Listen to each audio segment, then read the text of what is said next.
All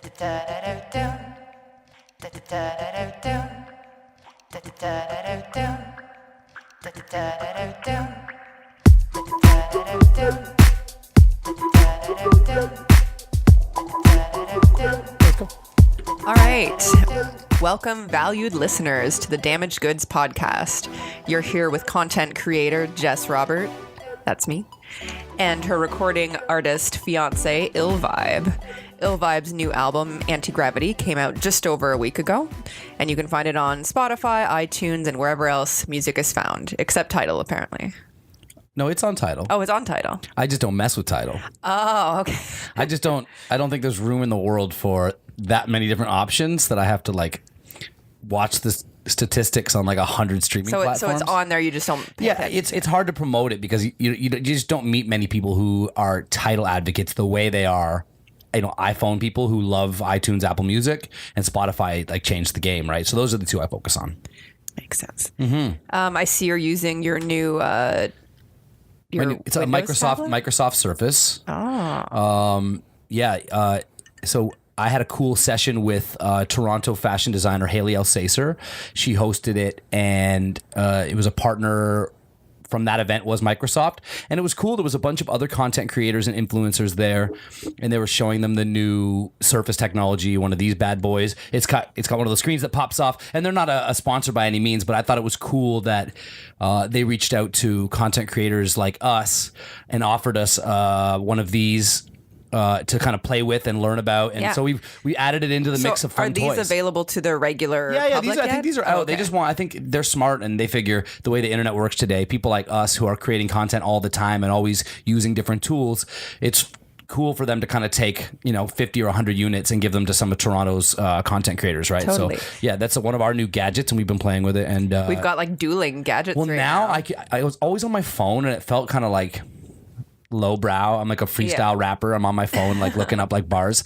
So now I've got a screen I can actually reference some of the stuff I wanted to talk about. Sweet. I won't be using any of the badass Surface technology so much as just the laptop functionality during the episode. But it's nice. Yeah, I already have some of the stuff I wanted to chat about today on here. You can't see this if you're listening. Well, actually, even if you're watching, it's not facing the camera. But Microsoft actually printed something that Anthony drew in the learning session. So they drew something in kind of the program. What you explain it? You explain it. Yeah, I mean, it's one of those situations where you can draw on the touch screen, and so you get to use a digital pen and then draw right into the computer. And so I was just learning, so it's really bad, but it makes me love it even more that it's just really bad drawing of the earth. They printed it onto the back of the tablet, so it's actually hard printed, so it's a little personalized tablet. It's really nice. Cool. It's I like it a lot. So shout out Microsoft. Shout out Haley Alsacer. For people who follow me on socials, you've probably seen me rocking some of Haley's stuff. It's always the super loud prints and the trench coats and the printed pants.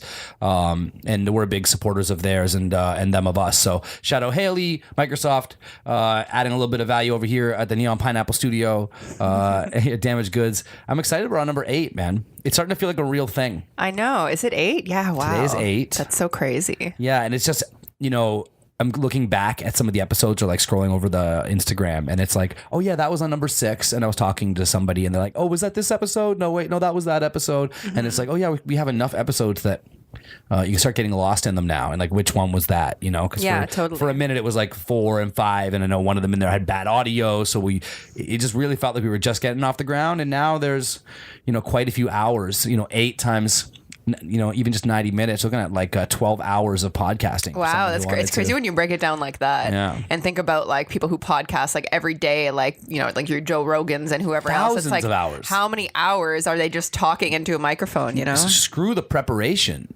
Someone like Joe Rogan or Kevin Smith or any one of those people, they've been on air broadcasting for 2,000 episodes. Mm-hmm. Mark Maron has maybe a few hundred episodes. Yeah. Times a few hours. It's that's thousands of hours of just experience of broadcasting. And I think that's why the medium is growing so fast, because we have real Adam Carolla. We have real like ninjas who figured out the Adam Carolla genre. Adam Carolla is an OG. He is an OG. I remember when I was younger and when I couldn't sleep, I had really bad insomnia when I was like a young teenager. So I'm talking like 14, 15 years old. And I used to listen to Adam Carolla on the radio while I was like going to bed, and it actually like FM comforted radio? me. Yeah. It actually comforted me because it's like, oh, there's somebody else out there like live and they're awake as well. So it was just like, and I remember the name Adam. I don't even know what he looks like, I don't think. He's not pretty, but he is really successful. Adam Carolla started a podcast network. He's one of those guys who there's like hundreds of other podcasts. He's not Canadian, is he? No, he's not. In fact, he's very American. Yeah. So just, you know what? Let's put a disclaimer out there. I did it twice in the last few minutes, and I think for listeners who listen to me, this will help make me more tolerable. When I say a number, I put very little thought into that number. So when I say, you know, they all of these podcasts have thousands of episodes, and a fan of that podcast might go, they have 120 actually. Yeah. I mean a lot. And when I say Adam Carolla is helping hundreds of podcasts, I have no idea how many podcasts are on his network. I only mean a lot. Yeah. I mean hundreds in the way that when they say like 100 virgins or whatever, they don't mean exactly that number. What's the number of virgins that you get in? Oh, I have no idea. That's not my religion. Okay, sorry. No, I know. So, but you know, the idea is that it's just a metaphorical number. So when I say he helped thousands, just know that I have put very little thought into that number. I don't want people to go crazy going, does he actually think Adam Carolla has 1,000 But maybe he does. Maybe he does. I don't know. How many would you say like Joe Rogan has? I kind of use him as like the scale because I know maybe that 1,000. Maybe no. He passed 1,000. Maybe 1,200 or something. Yeah. Wow. But he's high because he does 2 a day sometimes. He does like, right. And he compiles them all under one umbrella versus some other podcasters like Kevin Smith. At one point, he himself had 6 podcasts with different partners. It'd be like me having one with you and then having one with Notion and then you have one with Katie. That's kind of how his network works. Yeah. So no one podcast got to 1,200. But if you put them all together, he'd probably be knocking at that door too. How long do you think you could podcast in a day? Like if I told you like I have like 6 guests booked for you, can you talk all day? Do you think? If they were interesting guests and not just like promo guests, where someone's here to promote a book that we never read and don't care about, I think I could go all day. Yeah, I think you could too. I would need breaks in the middle. You do go all day, let's be honest. You just don't have a microphone in your face. I say that all the time. You and I are just chatting and I'm like, we podcast 24/7. We just don't always record it. Yeah, exactly. That's just how our combos work. But I mean, I guess we're nothing really special because everybody talks. We're special. We talk, guys. How are we going to make people subscribe to us if you just keep telling people we're not special? We're fucking special. We are special. Yeah, no, I know people be talking. I'm not saying like podcasts invented the conversation. I think the idea is it's just about documenting it so that people can like ride along. You definitely do talk more than most people, I think, and you're definitely like on more than most people, if that makes sense. Like you're turned on. Kind of sounds weird, but both. I'm switched on and turned on. Switched on. That's the word I was looking for. You're switched on, like I think for more hours of the day than most people are. Yeah, I can't help it. From a very early age, I always thought everybody had that level of energy and like ability to think about 1,000 things at once. You know what I mean? And then now I just make it work for me. It's why I can do the podcast. I wrote 4 song concepts today. Yeah. Did a video edit. You know, we do like a billion things in a day, and I just kind of make the ADD work for me. We're both like super creative people, but I think that's one area that I'm a little bit different because I definitely get burnt out creatively, and I find that it takes you a lot longer to get creatively burnt out. Like to me, if I'm running like 5 different projects that require me to think up new concepts and like, do you know what I mean? Get really creative. I find that I burn out around like 3 or 4 projects on the go, whereas you tend to be able to do like 12 different things on the go that are. I do burn out. You know what it is for me? Every time I've ever hit a roadblock in my career, in my life, in my music career, being creative and thinking of something that no one else has ever thought of before has saved my life so many times. Mm-hmm. You think about, let me give you some examples. So early on, when nobody wanted to book Ill Vibe, nobody gave a fuck about booking me anywhere. I put together a show in Toronto where I said, hey, well, I'll give away a prize. I make these cool music videos. I'll give somebody a music video who rocks the show the best, and I'll call it Survival of the Illest. And then I sell the show out, and I bring it on the road. From that time, I booked like 100 tour dates on that concept. Mm-hmm.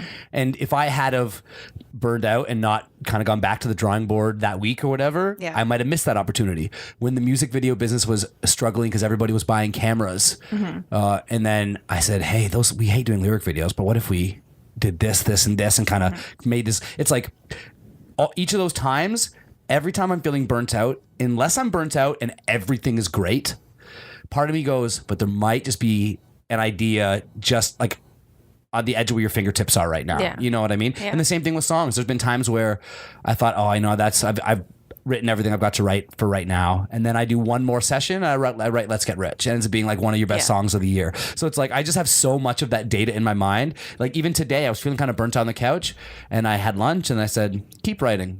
The next one might be the one where you're like, holy shit. Yeah, you for know, sure. that's just ingrained in my mind. Yeah, now. you definitely have a lot of self-discipline too, I think, where you're just like, In some ways. you push yourself through stuff. In some ways, in other ways, I have no self-discipline. Yeah, that's true. I'm not good at family events. I'm not good in lineups. I'm not good at mandatory functions. There's a lot of things my self-discipline doesn't work so well for. But yeah, creative discipline I have a lot of. Yeah. Cool. You know? Yeah, you do. It was your birthday last weekend. Let's talk about me more. Let's talk about you more. It was my birthday. I'm old now. Happy birthday. I don't feel weird about being old. And I mean, like, I'm not old, but I don't feel weird about being my age, which I'll get to in a moment. But I do teeter on the line of, is it a positive or a negative from a perception standpoint? And in my music career, certainly rappers who are coming up are usually a couple years younger than me. And so it factors in. I think about it a little bit. And so, I mean, I just turned 35.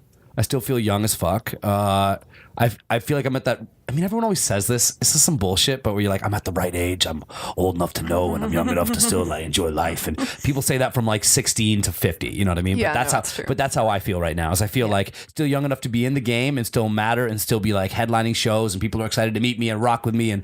But I'm old enough to avoid the bullshit and skip a lot of the needless wasting of energy that I kind of got tied up in early in my career. Yeah. And just stuff that mistakes that you make in any business where you don't know the right way to navigate it. Yeah, no one for gives sure. you the direct route to the top. So now I've got 10 years under my belt and I feel a little bit more like, when we start talking about, am I going to do another album next year? And of course I am, but what's the next thing? It's hard to slow down when you go, well, now I know what to do. Like now I know all the pitfalls and I can walk around them. And I know places I've invested my money that has really paid off. And I know, cities I went and performed in that sold out and ones I went to that didn't give a F about me. And once you get all that data, it makes you even better. Right. So Yeah. I think when they say get older, get wiser, I think that's how I feel. I feel like I'm even more ready for the next year. For sure. There's definitely still so many things you can do at our age. But one thing that I do find is that you're just very like aware of the windows that are closing, and it's not even things that you would have done anyways. Like for example, like I love dancing. But my parents, didn't have very much money growing up and stuff like that. So I never was put in dance class. So I would probably never become a professional dancer anyways. But now I'm very aware that even if I wanted to, I can't. Like, I mean, you could, but you would become a niche dancer. You'd have to kind of create a lane for yourself. Yeah. Versus joining the herd the traditional way. Yeah, for sure. And I have dancer friends who have been doing it since they were 5 and they still really struggle. There are 80-year-old dancers who are famous on the internet. So you can do those things. Like ballroom dance? I'm making this up. I'm presuming there is an old person dancer who's famous on the internet. I just think you can't join like the herd of dancers and be a part of that scene the way you could have been. Yeah, for sure. Or like, any sport, you know what I mean? Like, but that's a very competitive thing. That's a competitive thing anyways, that again, even if you are doing it since you were 5, your chances are very low. So I try not to stress about those things, but it's just one of those things that you're very aware of. It's just like, oh, well, if I want to become a professional, whatever, it's too late. I missed it, And for somebody who's in the middle of a career versus you kind of pondering hypothetical careers, there are implications. And I think just knowing those implications builds longevity. So for example, being an artist in my 30s, how I approach things, I try to approach it from a standpoint of like, I'm a songwriter and I'm an entrepreneur. Those are words that mesh really well with a guy in his 30s. I've come away from introducing myself as an up and coming rapper.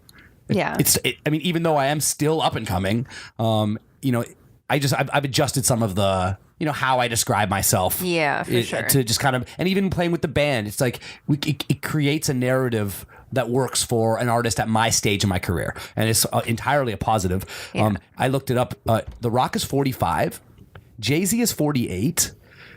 I figure I've got 15 years before people are like, are you thinking of slowing down? To me, the more important thing to look up, though, is when they became famous. That's not the part I'm talking about. Oh, okay. I'm talking about looking peculiar on tour. Oh, yeah. No. It's like when you see action heroes that are approaching 50 and rappers approaching 50. I don't think that I said still kind of matters a little bit, though, because, for example, if Jay-Z all of a sudden somebody said today, oh, look at this brand new artist Jay-Z, and he's like this old dude, it would look weird. But again, the only reason it doesn't look weird. Who's saying brand new? I think that's why how you describe yourself in the context that my publicist pitches me and what the album looks like matters. Because if it's like hot new artist is all the branding, it's not going to make any damn sense to people who come across it. Yeah. But if it's like bluesy rap singer, well, nobody said hot new. Yeah. You know what I mean? So I think they think, oh, that's cool. Yeah. Haven't heard of that person. You know what I mean? Yeah, or whatever. Totally. I just mean that people are seeing people way older than me and thinking youthful, vibrant things about them. Nobody's looking at The Rock and thinking, like, almost done. Mm-hmm. He's just getting going. Yeah, totally. At 45, he's just kind of that part of his career is really just peaking. Yeah. And granted, he takes an assload of steroids, literally. And so I think I'm not going to look like The Rock at 45. Yeah. But I just mean, it just gives me hope. When I walked by a Rock poster the other day, I was like, it's cool to see men who are like 15 years older than me, 10 to 15 years older than me, being like, hitting the prime of their careers in what are usually pretty youthful things. You think of like action heroes as being relatively youthful. Liam Neeson aside. Yeah, for sure. Because Liam Neeson old as fuck. What about all the ladies at that age? What do you mean about that? I don't know. Like, you think like, what's a lady example of like a lady that age who's just like killing it in like an action role, or like, I mean, girls aren't in that many action roles anyway. I mean, you and I have discussed it. It is different, and not different in that it should be different, but different is in that it currently is different in Hollywood, in that women at that age, I think, are still valued, but the role becomes really maternal really fast. Yeah. You know what I mean? Like Sharon Stone is still allowed to be in things. In fact, she's killing it. Like she looks great and she's on magazine covers still and stuff. But I don't think anyone's like offering her like leading action hero sex symbol roles. Yeah. It's more like surprising hot mom. I guess Charlize Theron would be an example That's of that. That's a great example, actually. How old is Charlize Theron? I don't know. Let me look it up right now. Because Sharon Stone looks amazing for like 55 years old or 57, however old she is. And I just mean, other women. Yeah, so she's 42. So that's a perfect example of like example. that age. And she's killing it. And I think that it'll get better and better. If Angelina had interest in being in action movies, I think she'd still be cast in them. Yeah. I think she's probably not interested. Who's that? Sorry. Why do I burp so much Angelina on this podcast? Jolie? Angelina Jolie. Yeah. Yeah, she's got so much money. She's not interested. She's just relaxing. But they would put her in action movies if she was interested. Oh, I think so for sure. What's the girl Jennifer? What's her name? Who is in everything now? Jennifer Lawrence. Jennifer Lawrence. So Jennifer Lawrence is quite young, and I think if you notice, a lot of the time, the leading woman in action movies is probably like 8 years younger than men. So how much younger is Jennifer Lawrence than the guy she starred opposite to get from in Passengers, who's also in Guardians of the Galaxy? So what's his name? Chris Pratt? Chris Pratt. I'm curious because those two start opposite each other in multiple movies. They're kind of... Yeah, so 11 years. He's 11 years older. So I think that's a really telling example that women are killing it. Yeah. I think more than ever women are killing it in Hollywood, but it still does skew young on the women's side and older and distinguished on the man's side. Yeah. I think that bias still exists. Yeah. Yeah, I think there needs to be more value in the distinguished older woman. Do you know what I mean? Like, just for it's just like young, sexy woman seems to be like the thing that people want, but it's just like there has to be 50 some odd percentage of our population is going to one day be an older woman. Yeah, exactly. Why? It's like just for that reason, a bunch of us are headed in that direction. Why not give them a little extra love on screen? Knowing, 52% of us is. I wonder if like any like older women in Hollywood are ever kind of like annoyed with the whole like Meryl Streep like phenomenon because she's like the only older woman who everyone like shits over. Well, Glenn Close gets some love. Not Meryl Streep love, but I think she's like yeah, she did. Yeah, she's definitely on that list. Coveted but you know what I mean? Meryl Streep is almost like the Drake of like women actors. You know what I mean? Meryl Streep is the Drake. And just like everyone's just like, oh, she's so cool. And there's a lot of older women who are just as cool as Meryl Streep. She just for some reason like and I love Meryl Streep. Don't get me wrong. Like I love her a lot, but it's just like she's for some reason got the spotlight, and it's just like she's the one. You know what I mean? No, you're like, right. And it's like we should just value them all like that. You know? I don't know. No, it's funny because Meryl Streep has kind of become a meme though, but in a way that's really worked for her. Mm-hmm. And she's done a pretty good job considering she's a little high on her horse. But then again, I think she's in a lot of. I don't think she's high on her horse at all. Give an example. Occasionally on runways, you'll see somebody like go introduce themselves to her, not runways, red carpets. Yeah. And there's been several moments where there's like oh, sorry, you shouldn't be talking to me. Like, yeah, moments. But I also think that if you look at anybody in Hollywood, I'm not shitting on her. On the red carpet, they have those moments as well. I just think she probably is a little bit, is hoity-toity offensive to say something like that. You know, she's got a little bit of like nose up in the air vibe to me. But that doesn't mean she's talentless. I don't get that vibe at all. No. I think that's why she became this like cultural phenomenon, is that she's like super down to earth and super nice to everybody. Really? Yeah. So I know she's very charitable. I know she's a great person. Something that can happen is when you see one thing and it kind of sticks in your head, and then you get that impression of that person. But hey, also I don't know her personally, so for all I know, she's a bitch. I think it might have been Tiffany Haddish. Somebody went and approached her on the red carpet, and she like swerved him like so hard, and it just gave me a sense of like, I like a buffer around me, and you're not in that. You're not famous enough to be in that buffer. But again, I've had experiences when I met Yellow Wolf. He was not pleasant, and despite that, I have told people over and over, you know, I don't know if maybe the promoter didn't pay him properly that day, or if his manager quit and like left him stranded high and dry that day. There's a million things you don't know about the person that you spent 5 minutes with. Totally. And I only saw Meryl Streep for like 30 seconds in this one clip that I have in mind, for example. So yeah, I'm not trying to judge her entirely. I just, sometimes you get a sense of people.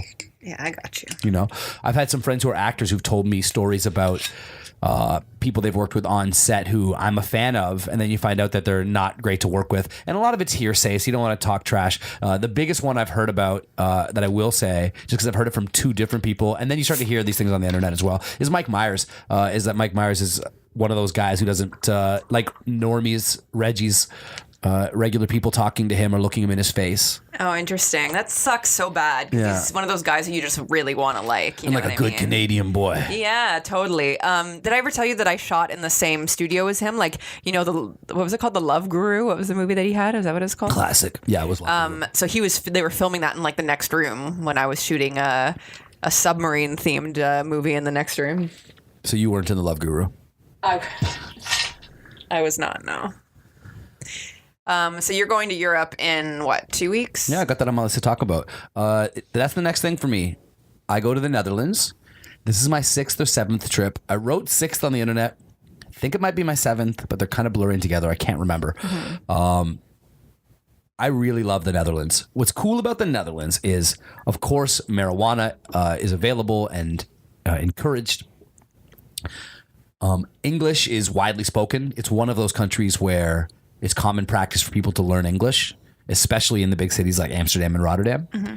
So you got weed, people speak English. Amsterdam in particular is very much like Toronto in that it's a high immigration city. It's like a pass-through city for tourism. So people from all over the world are kind of coming through on the way to Germany or on the way to Paris. And so you'll meet people in a day from a dozen different countries who speak all these different languages. And it's just always a vibe. Everybody's there for a little bit of like a vicey, cinny reason. Mm-hmm. And so I find that there's almost this like spring break energy in Amsterdam. Yeah, definitely. You know? Rotterdam's a bit more tame, but yeah, it's almost like the best parts of like New Orleans or Las Vegas, like without all the flashiness, but it's like everybody's in the streets drinking and partying and all that stuff. I love it. I love it. So we're heading out to the Netherlands. I'm throwing my second annual summer launch for like our European leg of our tour in Amsterdam on the 17th at a place called Cafe de Duivel. It's the devil. And what's cool about the Duivel is it's the only place in Amsterdam where you can smoke weed and drink, and they play hip hop. For you, so those are like three things that matter to you. You can't smoke weed in the venue though, can you? After hours, You do every time. Every time, okay. but like every time, I mean like 12 different times. We've smoked in the venue, and so it always ends up happening. And they play hip hop, which is really cool because a lot of places in Europe play like heavy European EDM, and local artists in every country are really having a surgence right now. So in Germany, more German artists are famous than ever before, and in France, more French artists are famous than ever before, meaning that they're listening to less and less American music. They still love the top 40, don't get me wrong. There's plenty of Adele and Tory Lanez on the radio in those countries, but more and more in between those, you're hearing like urban artists and pop artists locally that are now also platinum artists, and you're just hearing more of those. So a spot that plays hip hop where you can kind of play that great music that you know from back home that you can kind of sing along to when you're drunk is rare. So the Dival's the spot, 17th, and then we're heading to Rotterdam. Rotterdam is like a college town. It's not a big city. It's quiet, but then there's this music conference that rolls through. Used to be every 2 years. This is the first time they're doing it every year. It's called New School Rules. You came last time. I just paused for a second. I find it really funny how you said like it's like a quiet town. It's not really. I think you're just coming from Amsterdam every time you go there because it's like big, like those big shopping areas where you can shop and there's tons of people in the street. It almost feels like Toronto. That's the downtown area, yeah. But it is a smaller city. It's like the third biggest city in Netherlands, I guess. But they have like a tram system, and you know what I mean. Like I don't mean to say town. I was more in my head. I was comparing it to like Guelph or something, or like a Barrie, where it's. I feel like it's way more poppin' than both those places, but it isn't though. Maybe, yeah, I don't know. I just had good vibes when I went there, but I love it. To me, and also we were staying in like the middle of that shopping area. For example, you know how many dispensaries are in Rotterdam? How many? Like 4 for the whole city. Right. So it's just much smaller. You can walk from end to end. Yeah. It's much smaller. Yeah, for sure. You know what I mean? I'd say it's the same size as like Guelph, but it doesn't mean anything to people living anywhere outside the GTA. But it's a smaller city. That's all I'm saying. It's like a college. When I say college town, too, college towns aren't usually like tiny towns. Yeah. Like it's like Niagara or like Kitchener-Waterloo or something. Yeah, for sure. And I think that's a good comparison. I think Kitchener-Waterloo is a great comparison. Yeah, I remember seeing things like that giant marketplace. Do you remember it had like the big dome ceiling? The market is amazing. And it's just like I just find that those small towns that you're talking about don't have stuff like that, right? Europe just balls extra hard like that, though. Oh, okay. They have better style. They spend their money better. They don't waste it on bullshit baseball stadiums in the middle of the fucking town. It's soccer. That's all they got, and then big ass outdoor areas. But yeah, I love the market in Rotterdam. But it's really anyway. So what's cool about it being so small, though, compared to Amsterdam or to Toronto with like CMW, Canadian Music Week, is because it's smallish. You really get a chance to meet everybody there. And it's not just like ragtags. It's like, I met the guy who helped write Bruno Mars and B.O.B.'s big platinum song. You meet all these incredible songwriters and producers and A&Rs and publicists and festival bookers and tour bookers. I came outside and you were hanging out with Baby J, who's this huge tour booker for the UK and manager for the UK. And it's like you don't get to kick it with those people just at any event. And New School Rules has been really good to us for that reason. So that's coming up really soon. That's like in 2 weeks. I'll be out there talking on a panel. I'm going to be talking about artist marketing and music marketing on behalf of our lyricvids.com business. And I've also got a showcase for my music. So I'm really excited. Netherlands is always great. But I'm only going for a quick run this time. It's like a week and 2 days and then I'm back. It's not a long one like usual. So it's just Amsterdam, Rotterdam. And then come back to Amsterdam for a party that Dio's throwing on a boat. Oh, okay, cool. Right, his boat party. Every year, a boat party from Dio. This year, we have some government support, so we're doing an extra big boat party, which I'm excited about. And then back home here to kick it with you. Does the government know it's what their money is going to? Yeah, no, it's an industry party. It's like an industry music party in Amsterdam. We don't fuck around. Come on now, cuz. Jess, you're trying to get us screwed and get our funding removed. No, of course not. You'd never come with us again to Europe if you mess up our boat parties. The boat parties are some of my favorites. I know. I've been to the boat party. It was a lot of fun. And a lot of people I know are coming out on this trip. It's cool because artists come every year. So if you're one of the artists in my artist community, know that this is open to everybody. Like it's a thing you can look into. And actually coming up next week here in Toronto, we have something, Canadian Music Week. I know you and I are hoping to go take in some of that. Mm-hmm. We always love that stuff. Good chance to meet people, link up with some of our favorite artists and industry people we don't know yet. Wear some fancy clothes. As always. Give out business cards. Some of my favorite stuff. So let's talk about the little movie we filmed yesterday, which was our audition tape. Yeah, fun times. Yes. So I don't know if I want to mention the name of the show just because I don't want to give away any of their We'll mention it if we secrets. get on the show. We'll ask them if we're allowed and all that. Yeah, exactly. But basically, there's a wedding-themed show. A TV show, a network TV show. Yes. And season 1's already out, but they're currently shooting or looking to shoot for season 2. That's a good. And basically, yeah, it's just a show about getting married and picking a venue and planning a wedding and all those things. And Anthony knows one of the producers, so the producer knew that we were getting married or whatever, so she contacted us about submitting a tape or whatever. I guess it's not a tape, a YouTube video. And Did you send them a tape yesterday? I didn't send them They a probably tape. looked at the tape and they're like, what do we do with this? Who sent us an actual tape? The beginning of it is just like me setting up the camera, like my face all giant in the camera, and then like running backwards. And then every now and then like it glitches and it's like a made for TV movie. Yeah. Taped over like some kind of like Disney show, and then you can like see it flickering in the background. Celebrity Apprentice season finale. Yeah, so we filmed that, and yeah, I don't know if we're gonna get it, but that was really fun. If we did get it, that'd be super cool. Our wedding would become super like I don't know, Hollywood. Immortalized on film. Well, it's just funny because all my family would be like, oh, they have like a whole like film crew here. They're so thirsty for attention. Yeah, How come they can't do anything normal? it's true. We don't do normal things. How come they can't do anything normal? The Jessica and Ill Vibe story. Yeah, it was really fun. It was fun. You kind of set it all up. You were the one liaising with the producer, and then you had all the questions that they sent over. And what's really fun is I noticed that we're kind of getting into a rhythm. You like to prepare for things, and I like to freestyle it.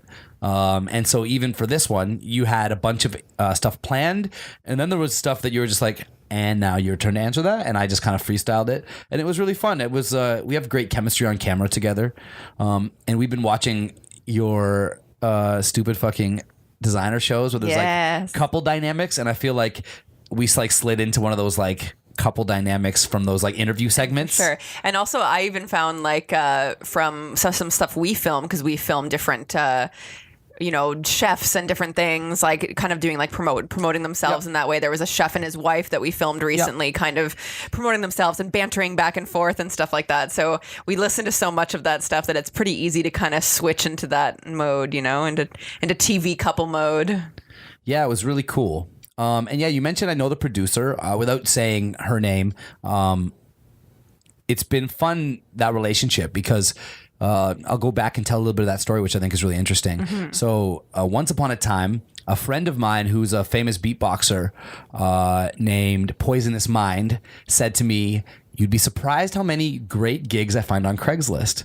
And I was like, "Really?" Like R.I.P. by the way. I thought you meant Poison was dead. No. Sorry. What have you heard? Sorry, R.I.P. to Craigslist. Oh, okay. I'm glad to hear Poison's okay. R.I.P. to Craigslist though. So yeah, he says a lot of great gigs on Craigslist. I say, what are you talking about? That's where they give hand jobs and things of this nature. But he put me onto like the gig section or whatever. And so every now and then when I was at work and I was bored, I would scroll through the gig section, and I applied to one looking for a weatherman for a traveling TV network. Oh yes, I still really want to see this, by the way. You've never seen it at all? No, of course not. Oh, I have it on a hard drive. We'll dig it out. Yeah, let's dig it out. I want to see. Anyway, sorry, keep explaining. It's a weatherman for a traveling TV, or traveling weatherman for a new weather network. Yeah. It's like a new edgy, youthful weather network. And I say, fuck it, man. Travel the world, be on TV. Seems like a good look. And so Ill Vibe the weatherman. I apply. They get back to me. I submit like I could think a little like audition tape or something like that. And eventually I book an actual audition with the director from the network and the producers. So I go down to this big fucking network. I was really nervous. And I go in, and it's a really intense interview or audition. They put me on green screen. They put me in this raincoat, and they're like spraying me with water. And then it just gets like wackier and wackier. Eventually, they start like blowing stuff at me with like giant different hoses. like weather things. Yeah, and getting me to say like ridiculous things on camera. Ultimately, what ends up happening is it's a hidden camera show for Howie Mandel called How We Do It, and I'm like. which like on NBC, you know what I mean? So is it almost like Punk'd? Like did Howie walk out well, no, and then Howie was the director in like a serious disguise, and it's one of those things where like crazy people ask like, how did you not know it was him? And I'm like, honestly, the voice, the glasses, and the hair, I didn't know. There's no way. If Howie Mandel like walked in right now, I don't know that I. If he walked in dressed as him, yeah. But if he's doing a character with like this big crazy wig and this, and on top of that, I was in this crazy film set. And there's like lights on you and like huge, and I'm nervous, and I just never. And so yeah, they were like spraying me in the face with like a pressure water, and like my mouth's like flying and jiggling, and like one of those things. And so yeah, so they pranked me. What? You know what I mean? Where you're going like, that sounds painful. No, it was fun and awesome. It was great. But what they said afterwards is they're like, of all the people we've ever punked in shooting the show, I don't think they said punked. You had the most like resiliency, like you stayed focused, eyes on the prize no matter what. And that's why I didn't realize I was getting pranked, because I was just like laser focused on being the greatest audition they've ever had. Like, doesn't matter what they throw at me, my eyes never leave the ball. You know what I mean? Yeah. And so they were just like, it's amazing. We've never met anybody like you. Because to be honest, if it was real and there was some crazy weather show where you got to do that all the time, that would be amazing. Yeah. And that's how you get the job, is you go, you can't rock me. You can't shake me. I'll give you the lines every time. Whatever you throw at me, whatever you throw at me line-wise, I got you. Yeah. And then so I hit it off really great with the production team. And when we were hanging out backstage afterwards, they said, do you have anybody in your family who's as fun as you? Oh, no. I remember part 2 of this story. Yeah. So I said, it gets crazier. They said, do you have anybody in your family who's as fun as you that we could prank? And I said, oh, my family's fun. I got fun people in my family. And so we decide to prank my mom. Ultimately, it doesn't work. Several times I bring her down to the studio, but the previous prank runs long or something goes wrong. They pay her. We cannot prank her. Mm-hmm. So ultimately they say, hey, so we couldn't prank your mom, but we have an idea. We'd like to prank your mom's boyfriend and bring your mom in on it, and then mess with him, and then like put him on the show as well. This one's so painful. This one's bad. So now I'm backstage watching on like on the wall of like 16 monitors, and my mom has like Hollywood. Don't mind this, the computer's doing its thing. My mom is wearing like Hollywood makeup, black eyes, swollen. She's in a wheelchair, and she looks hurting. She looks like she's had a car accident. And so they create this whole talk show set. So, you know, there's an audience, there's other guests. All the other guests are actors except for them, of course. This is so crazy. And it's all this makes me cringe. It's all about getting like they won like free plastic surgery or something. Yeah, that's the part that's so cringy. So he thinks that she's been at a spa for 2 days. Yeah. He's like, and it's so great that she won this spa package. He's come down to see her rejuvenated. Yeah. And then he finds out while on set, right before she comes out, that she's been rejuvenated with plastic surgery. Oh, it's so terrible. And he's like, you see his heart sink. Ugh. Because it's like, what? My girlfriend's now wife, she got plastic surgery, and I didn't know. Was it safe? What's going on? And then she comes out, and she's like swollen and bruised. Oh my god. Yeah, and so he almost looks like he's gonna punch out the host of the talk show. It's really intense. The whole situation, my prank and their prank ends up becoming the season premiere of Howie's hit new show, How We Do It. They put me on the front of the website because How We Do It, and there's me wearing my raincoat. It was like the face of a hot new NBC show. It was the strangest thing that ever happened, and it came from this crazy Craigslist ad I saw. So you know, people look into those and various other types of postings and these things. So I met the producer from that whole experience, and we became friends. Like, that's something I'll remember forever. So she stayed in touch. She stays in touch. Her daughter grows up, graduates out of school. Daughter used to be an intern on that show, and we hit it off because we're about the same age. And now her daughter's in the business. She's a TV producer too. She's producing a new show, season 2 of a show called Canada's Smartest Person. And so they reach out to me and they said, hey, we think it'd be really cool to have a rapper on. It'd be a great story, but it's like 1 in 5,000 chance. So don't get your hopes up, but we'd love to put you in the pile or whatever, right? Yeah. I end up being the first cast member cast on season 2. We end up shooting season 2. I win my episode, which honestly, you remember, I was not banking on winning the episode. Yeah. I was just going there just to have as much fun and be big. I cried. Yeah. I was like in tears. Like, it was like a really like emotional day, and it was so good. Then what? It's season finale. I place fourth. I do not win. I get crushed pretty hard by the people. You were fourth out of what, 8? Out of 8. Or was there 9? No, there was 8. 8? Yeah, there was 8. And it was, I mean, it was a blast. Yeah. And then, yeah, so it's cool. Now it's the same producer said, hey, now that you guys are getting married, I'm involved with this wedding show. And so it's just really cool. And I think it's a lot to do with maintaining your contacts. Yeah. And like that first day, the reason that all these other cool things happened to me, and think about how much juice we got out of the Canada's Smartest Person thing. Came from me just being really genuine and really focused and really just like in the moment and happy and having fun with them and cracking jokes with them. And like, that's what got me the most thing in my career. Not my ability to rap fast, not how much money I earn. Me being genuine and relatable, they saw, well, this is somebody that we could like put in things because he's fun and relatable and transparent and honest and he's himself and down to do whatever. Yeah, down to do whatever. And you know, look at all these things we did to him, and he just kept smiling. I think there's a real lesson there. Certainly for me, there has been. I try to be that guy in other opportunities because I just remember. You know, people ask me constantly how I got verified. I think that's how. Because the guy who verified me, I don't know. I never met him in my life. He just messaged me and said, I'm going to verify you.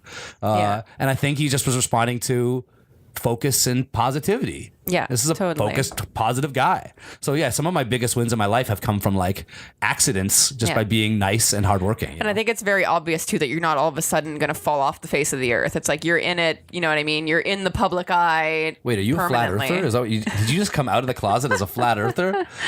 But you know what I'm saying? Jessica Robert believes in flat earth. No, yeah, no, I get it. I'm not going anywhere. I'm You're not going anywhere, yeah. I just did an interview with Rudy Blair. He's like this like famed Toronto music journalist.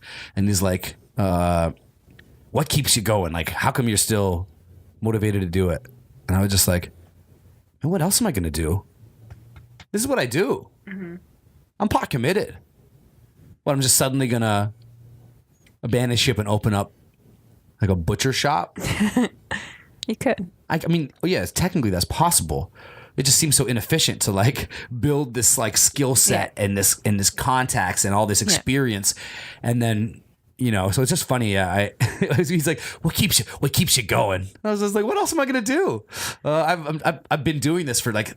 I think I posted on Facebook. I've been doing this for 22 years, being ill vibe, having the ambitions to create content and artistic things and do that for a living. And I don't just rap. Look what we're doing right now. There's no rapping involved. I've never once rapped on the podcast, and I think that will be a rule that I never will.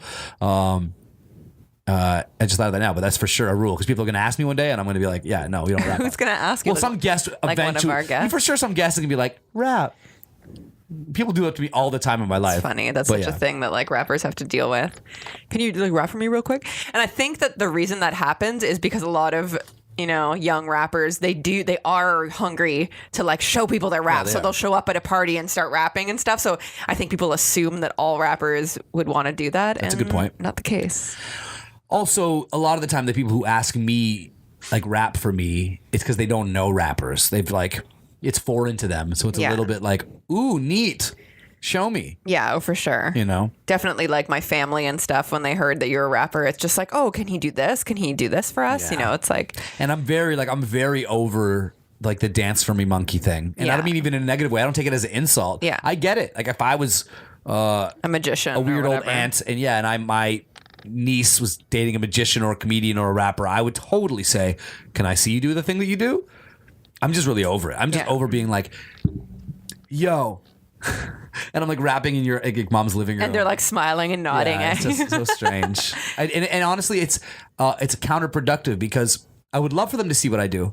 And when I come through and I'm playing like a real concert, I'll give them free tickets or backstage passes to come see me play. Yeah. And that's when I want them to see me. I don't want them to see me like in the living room trying to get their approval with my bars. When your mom's like, bars. Family bars. When I say bars, you say bars. Backtracking a little bit, because I said R.I.P. Craigslist. Yeah. Do you know much about like what happened with that and with like the Backpage stuff and all that? Did Craig fuck up? I don't know. So I just know that Craigslist was, so it's not even really RIP because if you go to Craigslist, it still exists. It's there. But I went to go post a gig on it because sometimes we cast, models on there. We cast videographers, different things. We look for threesomes. Yeah. But no, in all seriousness, we sometimes look for different crew jobs on there. Yeah. And usually it's always free to post that type of information. But then it said like $5 to post this or whatever. So Craigslist has changed and I think it's going to kill it. I think it's essentially going to die because nobody's going to pay money to post on Craigslist. It's one thing to pay to boost it, to be like, hey, would you like to get the most out of the website, which is kind of what they used to have. Would you like to pay a few dollars to put it at the top of the list and put the green highlight on it or whatever? Yeah. But yeah, I think saying $5 just to access this website at all is going to dramatically lower the number of posts. Yeah. So people are going to stop looking, and that's trouble. Totally. And I think the reason it happened, and I should have done my research before bringing up this topic, but I think I was told the reason that it happened had to do with like Backpage and soliciting sex services and stuff like that on it. They basically, I think, want to make it impossible / more difficult to do that so that they're not a target for... But there's other ways to do it. They could say before you post, you need to link your Facebook profile to your posting so we know who you are. That's true. Or you have to upload something. I don't know what the right thing would be, but I'm sure there's a way to go about, because what would happen then is people who are trying to human traffic. I don't know a lot about human trafficking. I try to not run in those particular circles.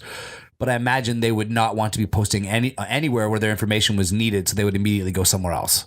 So I just typed in Craigslist and hit news just to see kind of what's going on the top of the list with that. It says, after Craigslist personals go dark, sex workers fear what's next is like the main thing that comes up.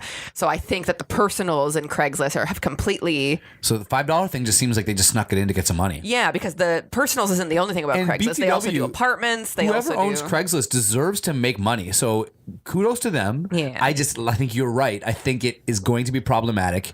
And I think those types of decisions, if a company isn't careful, it's going to dictate whether or not you are the go-to like website, supplier, partner for that thing. Yeah. You know what I mean? Totally. Do you remember the photo bucket thing that I was so upset about? So basically, Photo Bucket used to be a photo hosting website. I was certain you were wrong. When you first told me this, I'm like, there's no way you're right about that, Jess. Yeah, I know. And then you looked up, you're like, no, look at this article. This is true. Everyone was upset about it. No, so basically, Photo Bucket was a photo hosting website. Is that what you would call it? So you used to be able to upload your photos to that, and then you could instantly get like HTML codes. Does that make sense? Sorry, I don't know if I'm wording this properly, but to like build your website and put pictures, you can put these pictures into HTML. Yeah, you upload the photos and then they give you the codes to encode them in emails and other places. Yeah, you have like a URL for it. You have an HTML kind of code for it. You have a bunch of different stuff for this one photo. So I used to use it. I originally had this for my live journal, which actually there was a whole...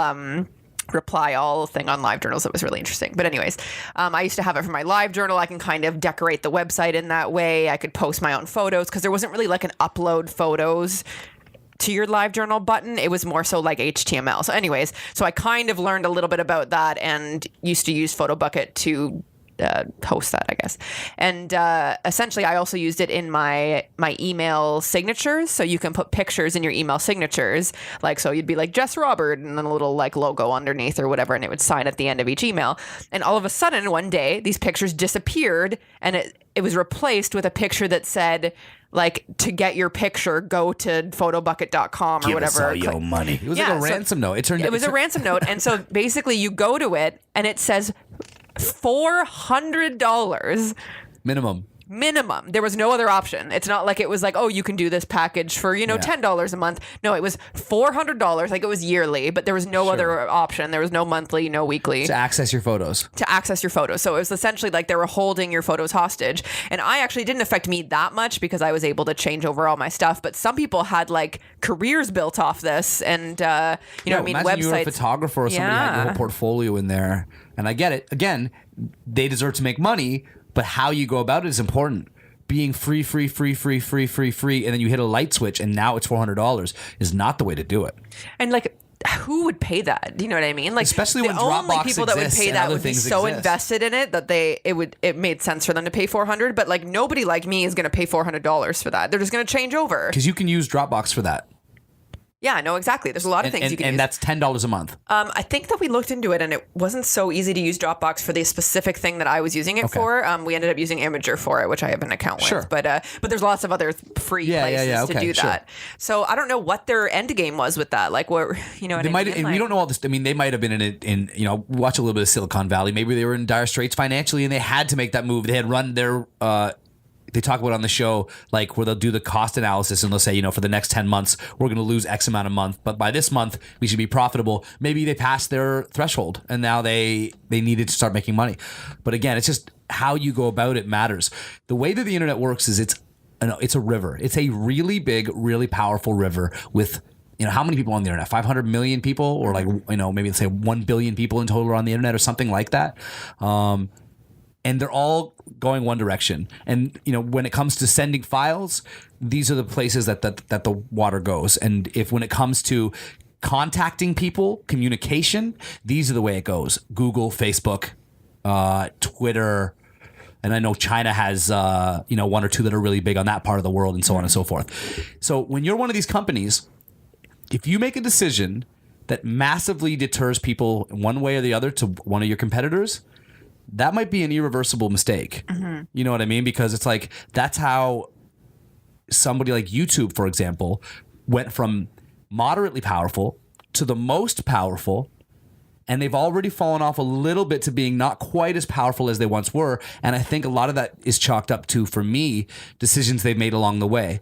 One of those decisions I don't think they have much control over. When Facebook changed how a YouTube link looks on Facebook, it went from being a playable, interactive thing to being just a link to another website.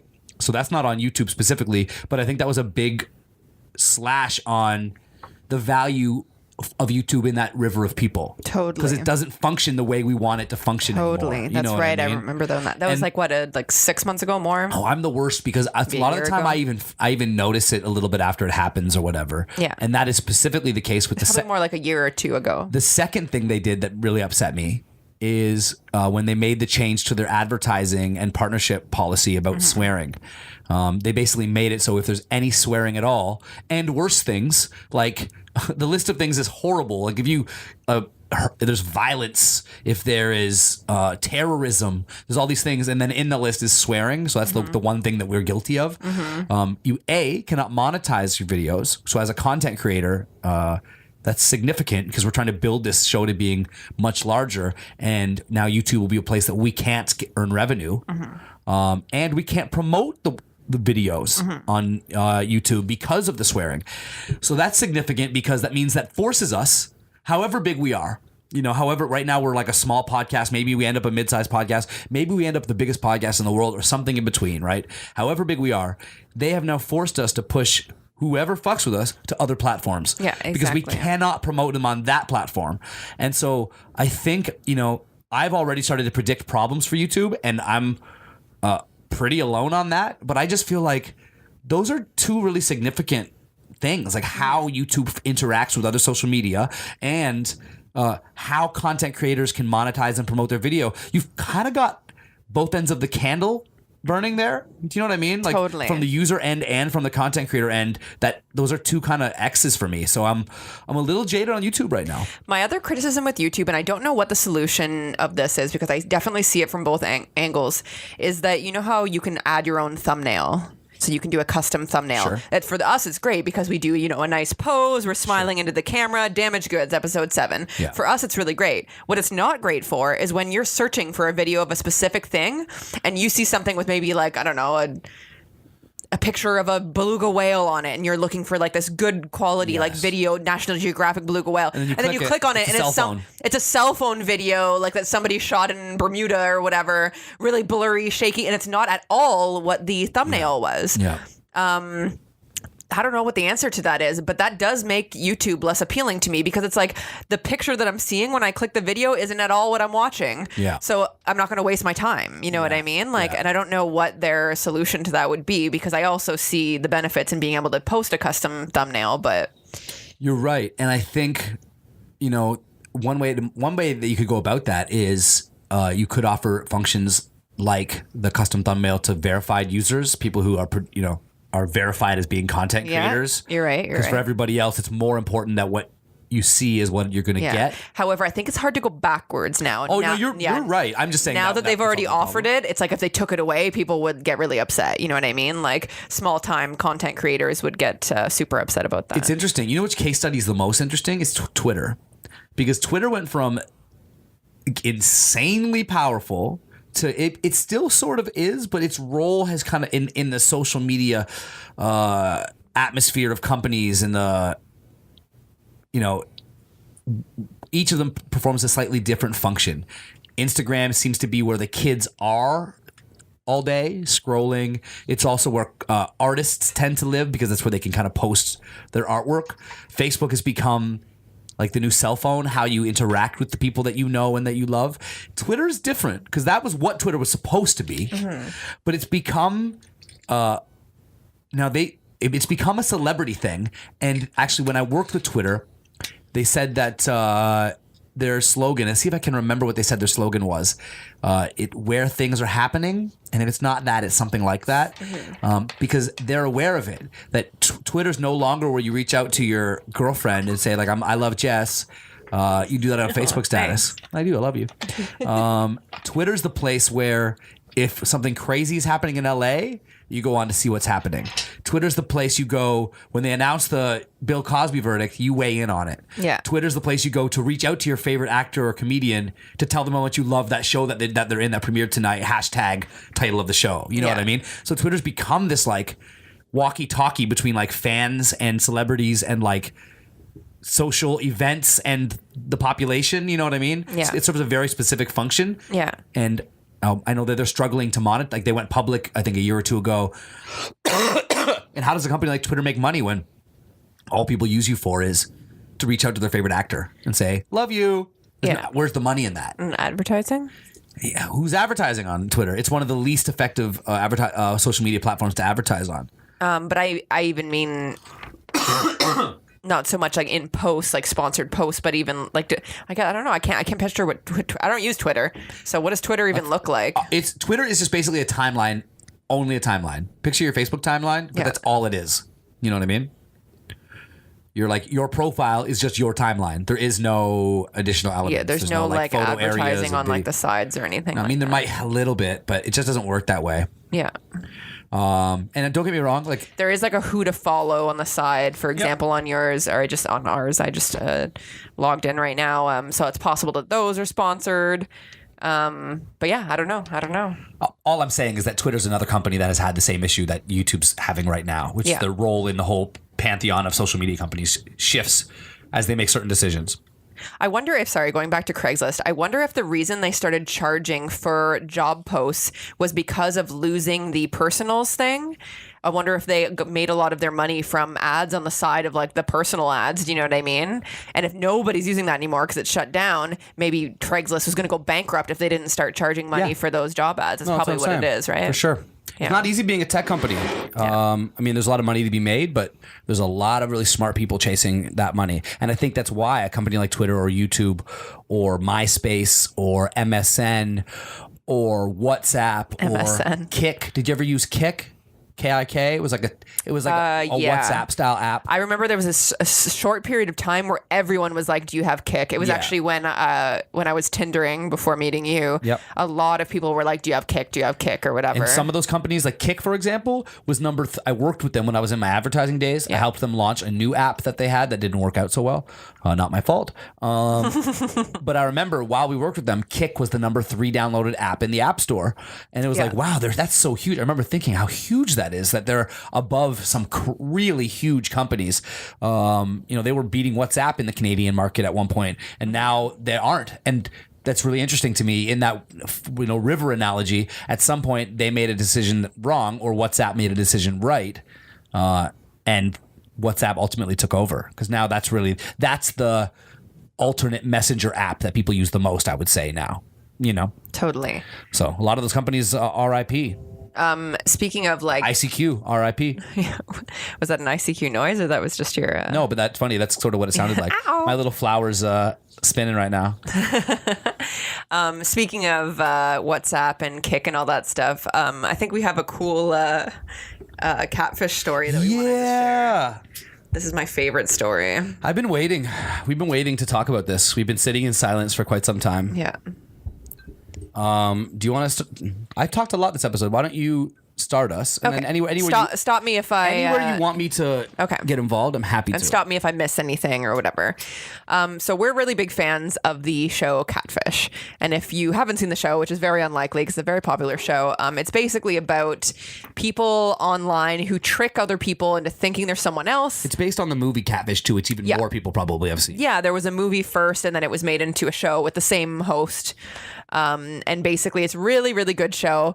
It's a little bit repetitive because I mean the same thing happens every episode, but love it. We really enjoy it. And basically, so it's somebody who tricks somebody. So let's say a girl sends a picture of, a hot supermodel, essentially. Guy falls in love with her, is like, oh, we should meet up. And then she keeps kind of ducking him, making excuses. She'll never FaceTime or whatever. She'll never show her face, or when she does, it's really dark, maybe. All these different things that could happen that he's basically kind of suspicious that maybe something's going on. Yeah. So he contacts the host and says, I've been dating this girl for a while. I'm really in love with her. We've been talking online for 2 years, but I've never seen her face in real life. I've only seen her pictures that she sends me. And of course, everybody watching goes, man, that's not who it is. Yeah, it's not who it is.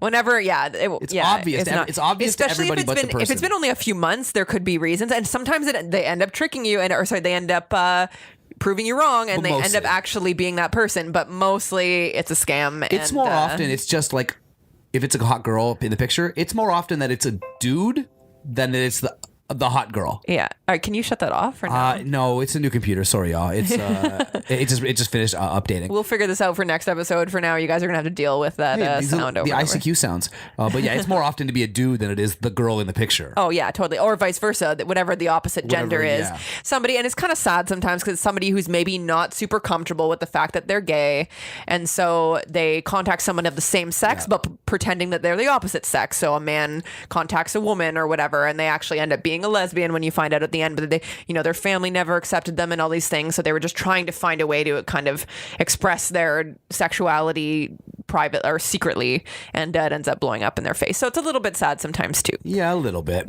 But so that's the show Catfish on TV. There's many episodes. If you're a reality TV person and you like people watching and interesting little pockets of America, you really get a view into people who use the internet for escapism. I think that's a big theme on that show. And so we are really intrigued by it. And then we start to see some evidence in real life. Yeah. So a friend of ours, and if for some reason he ever listens to this, we love you. And we're not going to say your name. And let's call him Mike so we don't slip up. Yeah, let's call him Mike. But yeah, so we do love this person. We haven't seen them in a little while, and to be honest, they were never really forthright with us about it, and so we've always kind of held on to this secret. And so I think it'd be fun to tell the story without any details who would ever give away the person is. Certainly, even people who know this person wouldn't immediately know that's who we're talking about. But I do think the story is one of the most interesting things that's ever happened to us. Yeah. And certainly worthy of a share. So why don't you lead us in? So I don't really remember how this even started, but basically we somehow found out that this friend was dating. Yeah, Mike said he was dating a really attractive girl. Yeah, a really attractive girl. And we're looking at her. We're like, this girl looks familiar. Yeah. And we slowly figure out that this girl is the Candace Swainpole. Yeah.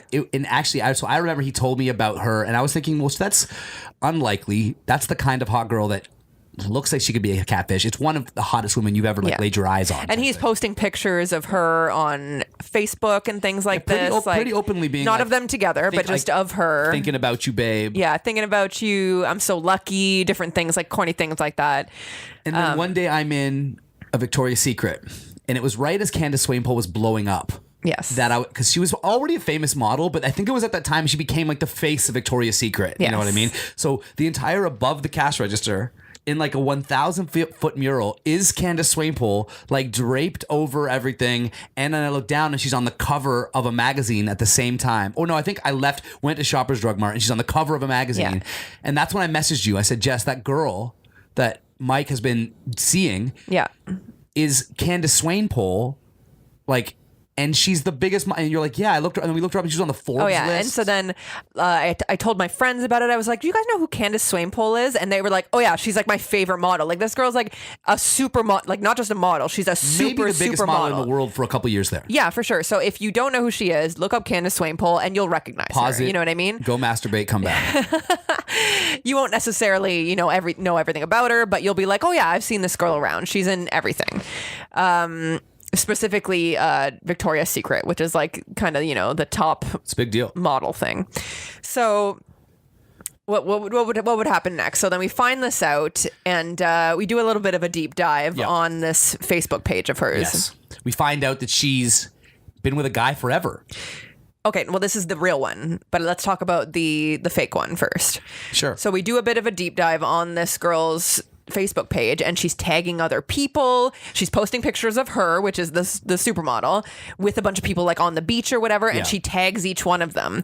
So we start clicking on each one of their pages, and it does look suspicious. Yeah. Like, so each one of these people that she tagged maybe only has 100 friends, maybe 6 of them who are also people who were tagged in that photo. Once you go, do you know what I mean? Once you went 2 clicks in, things got thin really fast. Yeah, for sure. At the surface, it was really impressive. It looked real to me at first. Oh, yeah. It was like, she did a great job. But then once you clicked into the other profiles, they didn't do anything. Anybody she tagged was essentially dead except for when tagged by her. Yeah. So that's when we knew. At that point, to me, internally, me and you were like, for sure, that's not Candace Swainpole. Yeah. And our friend is attractive enough that I think human to human, Mike could get Candace like in a room potentially. If she wasn't who she was. If she wasn't who she was, Yeah. it's not impossible. And so at that point, I was like, okay, so that eliminates any doubt. Yeah. That. And so now it's going the back to actual what person. you said, we researched the real Candace Swainpole, like we looked at her Wikipedia page or her IMDb or whatever. Yeah. And she's been with a guy. She has a fiance. She's been with him for like Since her they were whole like a kid. life. Like, so, yeah, it's actually really impressive. They've been together since before she was famous. Yeah. So there's no way she's cheating on him with some guy from Canada. You know what I mean? Like. So then I approach Mike. Yeah. I approach Mike and I say, you know how I am, Jess, and listeners at this point might be starting to get a sense of it. I value like transparency over everything. It's weird to me, almost like a pee under the mattress and like a Princess and the Pea type story. If I've got a friend there's like a lie that they just don't want to address with me, at first it's fine, whatever, cool. But at a certain point I got to be like, listen, I know. Like, let's address the elephant in the room that I know that this isn't real, or that I know that that thing you said isn't true. And we always tried to come at it from an angle that like it's okay if it's not real. Like we're not gonna be mad. If you got catfished, or if you got caught up in a lie, no sweat. Yeah. But it's weird. We just want you to know that we know, and that's okay. You can tell us the truth now. It's weirder you know? that you're continuing to persist. Yeah. So he says no. I actually took a bus to New York City. I met her in person. I looked her in her face. We spent the night together. I Skype her all the time. A lot of the time, her bodyguard Skypes first, and then she gets on after. And he was just like, he was very insisting that yes, I know it's Candace Swainpole. I'm not stupid. That's why all the crazy security checks. Yeah, that's kind of a fishy thing to say too, because I don't know if even Candace Swainpole, if she wants to Skype with someone, she's just going to Skype with someone. I don't think her bodyguard's going to like. Certainly, if it was like a boyfriend or whatever, right? Yeah. I don't think her bodyguard's going to be like, okay, is it you? All right. So at a certain point, I was just like, okay, because I'm not trying to burn the bridge completely. It is a person I care about, and so I was like, okay, like sure, I'll let that fly. Yeah. So I don't remember how it got to this next point. I remember another detail though. Yeah. Sure. Around this point in the story, you sent me a link of David Spade. Oh yeah. David Spade on a talk show. Oh yeah. Oh my gosh. I wish I had that queued up. This was the greatest find maybe in the whole story, because it's impossible how perfect his quote was. Yeah. Do you remember what his quote was? Not exactly. So you go ahead. That he had met Candace Swainpole on the internet. Yeah. And because he was a celebrity, he assumed it was possible that she was a fan of his, and that he's like, at first I thought she could be a catfish, but it was very real. Yeah. And because I am who I am, I thought, there's a chance that she's a fan, so she sent me a couple of messages and we've struck up this friendship. Yeah. He's like, it was very innocent or whatever. Yeah. But he goes, then I was at this big Hollywood party and I saw Candace. No, that's not it. Sorry, let me jump in there. So she says, "Hey, are you going to this big Hollywood party tonight?" Yes. And he's like, "Yeah, I'm going." She's like, "Awesome, I'll see you there." So then he goes to the party. He sees Candace Swainpole, the real Candace Swainpole there, and he's like, "Hey!" And she's like, "Hi." And he's like, hey, here I am, essentially. And she's just like, what? And so then they start talking, and he figures out that that's not the person he's been talking to. That's right. But obviously this person's connected enough to know that there's a Hollywood party that they're going to both be at, you know? And around this time, I had now, because of my very nature, I had now started digging in deeper. So through Mike's Twitter, I went really far back on his timeline, like creepily far back. And I found all the times he interacted with this Candace character on Twitter. And then I went back on her timeline really far back. Yeah. And I found a spot, if you went far enough back on her timeline, where I think it was before the person had changed the account name to Candace Swainpole. Yeah. Because it was only promoting Mike's music. So it's like, it was probably was like at Mike fans or something. But then at some point they changed it to Candace Swainpole, but didn't delete the old tweets. So if you went far enough back. So I remember thinking, like, this Candace person has been promoting Mike for a long time. Yeah. And granted, I know it's not real. I'm just trying to be, this is a person I see all the time. Yeah. So I'm trying to, like, is there a chance that in this, now at this point, I pitched to you, best case scenario, he's been catfished. Yes. Best case scenario, he doesn't, he's blind in denial, to it, he's embarrassed, he's in denial. He's been catfished. He's been catfished. So what happens next? We reach out to her, right? Well, so then we have to say the other theory now that you've just told that explanation. Between the two of us, we're remembering all the details. So the other theory would be obviously that it's him. Yes, the other theory is that it's him. Which is crazier to us. I'm hoping that it's not that, because it's like that would make it even more crazy, especially with the next part that we're going to say. So Miss Universe contacts us. Miss Universe. Well, first we contact Candace. Oh, do we contact Candace? Yes, because because Miss Universe contacts us and says, I heard you contacted my friend. Okay. So I don't remember what what did we say to Candace? At some point, we decide to approach Candace and say, we know you're not who you say you are. Oh, I don't remember being this like aggressive about it. No, it was more like, and I mean, it is aggressive-ish, but it was more like, we care about our friend. Yeah, we know all these pictures you're using, all these people you're tagging aren't people that you know. I think we addressed that we saw Candace say, and we found an old, these details are coming back to me. We found an old tweet from Candace old tweet from Candace that said, if you ever find a Facebook profile with my name, it's not me. I don't do right. Facebook. We sent it to her. And she put ever in all caps or something. Yeah. So then I sent that tweet to this girl and she's like, LOL, that's an old tweet. As you can see, it's from 2016. I changed my mind after that or whatever. And it's just like, so she was being very like just dismissive. And then we left it at that. I didn't go crazy. I think she blocked me or something. She blocked you. She blocked me. Sure. And then I get a message from Miss America 2014 or something. I think it was Miss Universe. No, it was Miss America. Was it Miss America? It was Miss America who I think because Miss Universe means she won for the whole world. I think it was Miss America. Okay. So it was an older Miss America, like from a few years back. 2014 or whatever. And very aggressive message being like, I heard you've been messaging Candace. Fuck you. You think you fuckers know shit. Like I'm gonna fucking get people to come after you. You don't know who I am. So then what I do is I look at this girl's picture, Miss America, beautiful, blonde girl in a bikini with the sash or whatever. I do like a reverse image search and find the actual girl's Instagram. Yep. And I message her on Instagram and I say, hey, we just got a really aggressive, threatening message from you. Was that you? And she's like, oh my gosh, are you serious? And I'm like, yeah, like, look. And I screenshot it and I'm like, look, this is the message that we got. And she's like, okay, well, I reported that account. She's like, I'm really sorry about that. No, it was not me. That's crazy that happened to you. Like she didn't know anything about it. And this is important. Now we know for sure, like without any question, nobody can deny to us that at least one of the let's say 6 accounts that we've stumbled upon in this circle is for sure fake. Yeah. For sure, like we've now. I would be almost willing to bet too that the fake Candace Swainpole and the fake Miss America are the same person. No, they are. You know what I mean? Like they're the same person. I'm trying to build the argument out because I remember when it happened going, we got one. Yeah. We have 100% confirmation that this is not the real her.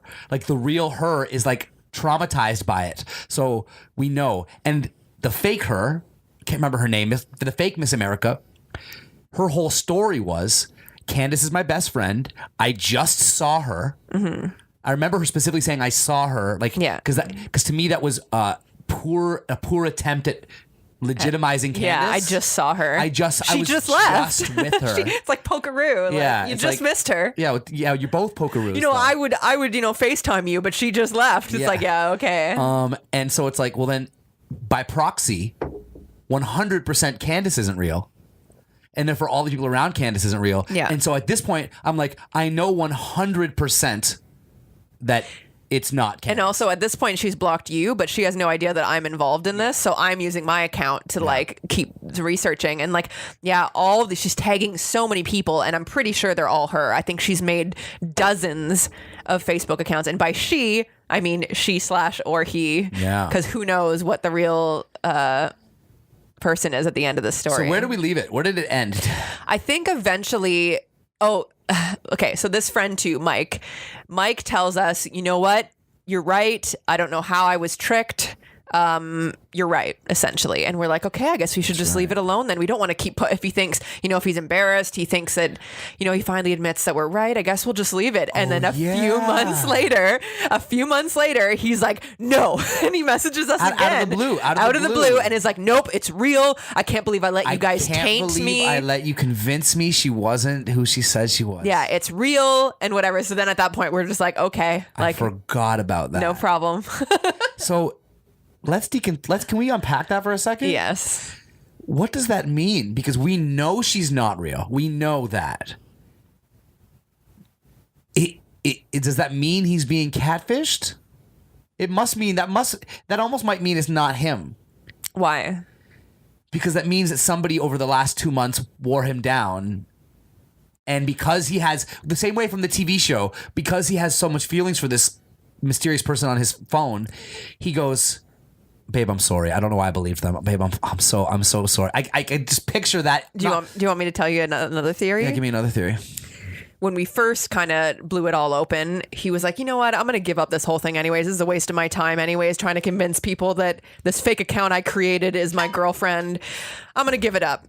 But then all of a sudden, a few months later, he thinks, you know what, though? I really liked having that girlfriend and I want to post from her again saying how much she loves me and all that stuff. So you know what? I'm going to tell him, nope, fuck you. It is real. You know what I mean? Like, I think that could be another possible thing, too, where he was willing to give it up for a little bit. And then he's just like, you know what? No, I love this. You're not making me give it up.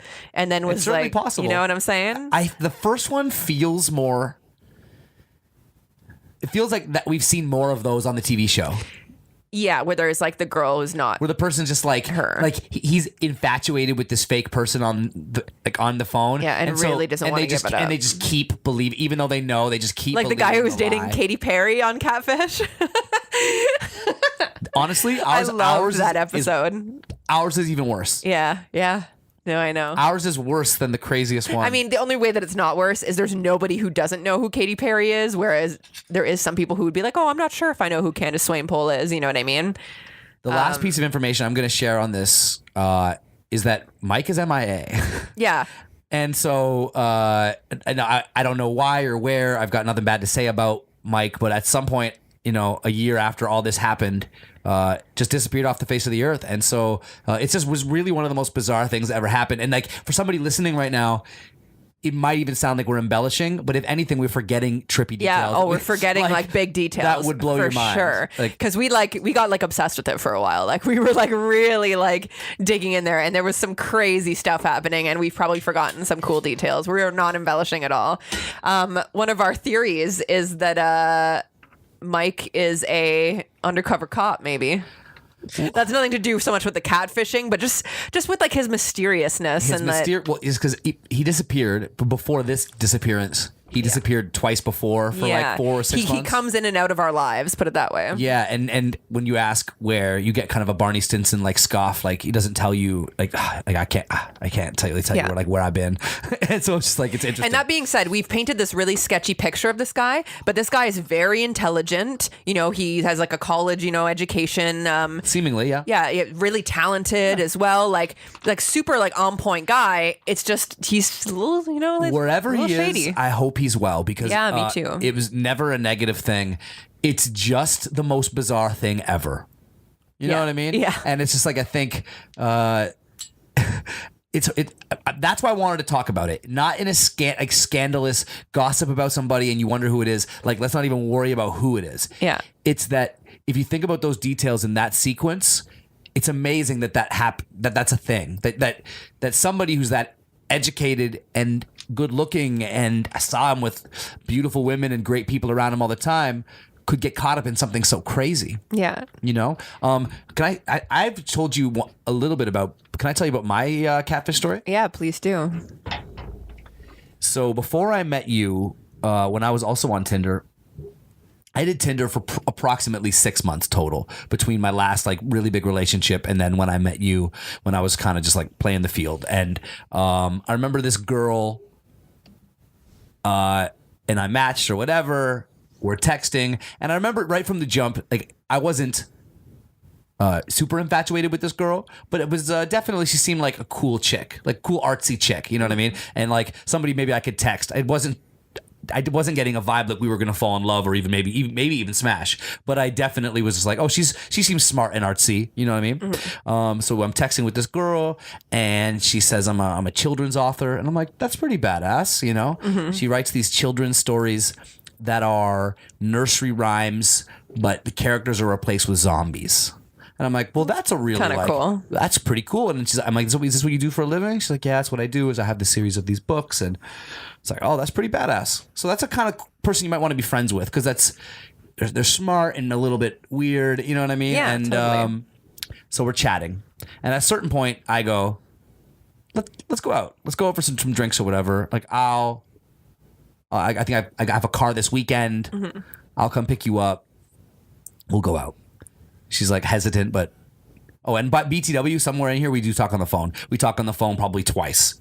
Not for a really long time, but like just chatting. And I'm like, how'd you get into writing books? And we're just like making chit chat. You know what I mean? Because similarly, I wasn't a Catfish fan yet, but definitely there's like little red flags of like, let's verify these people are who they say they are, right?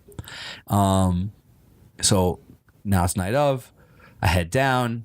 I get outside her condo. I'm in my car.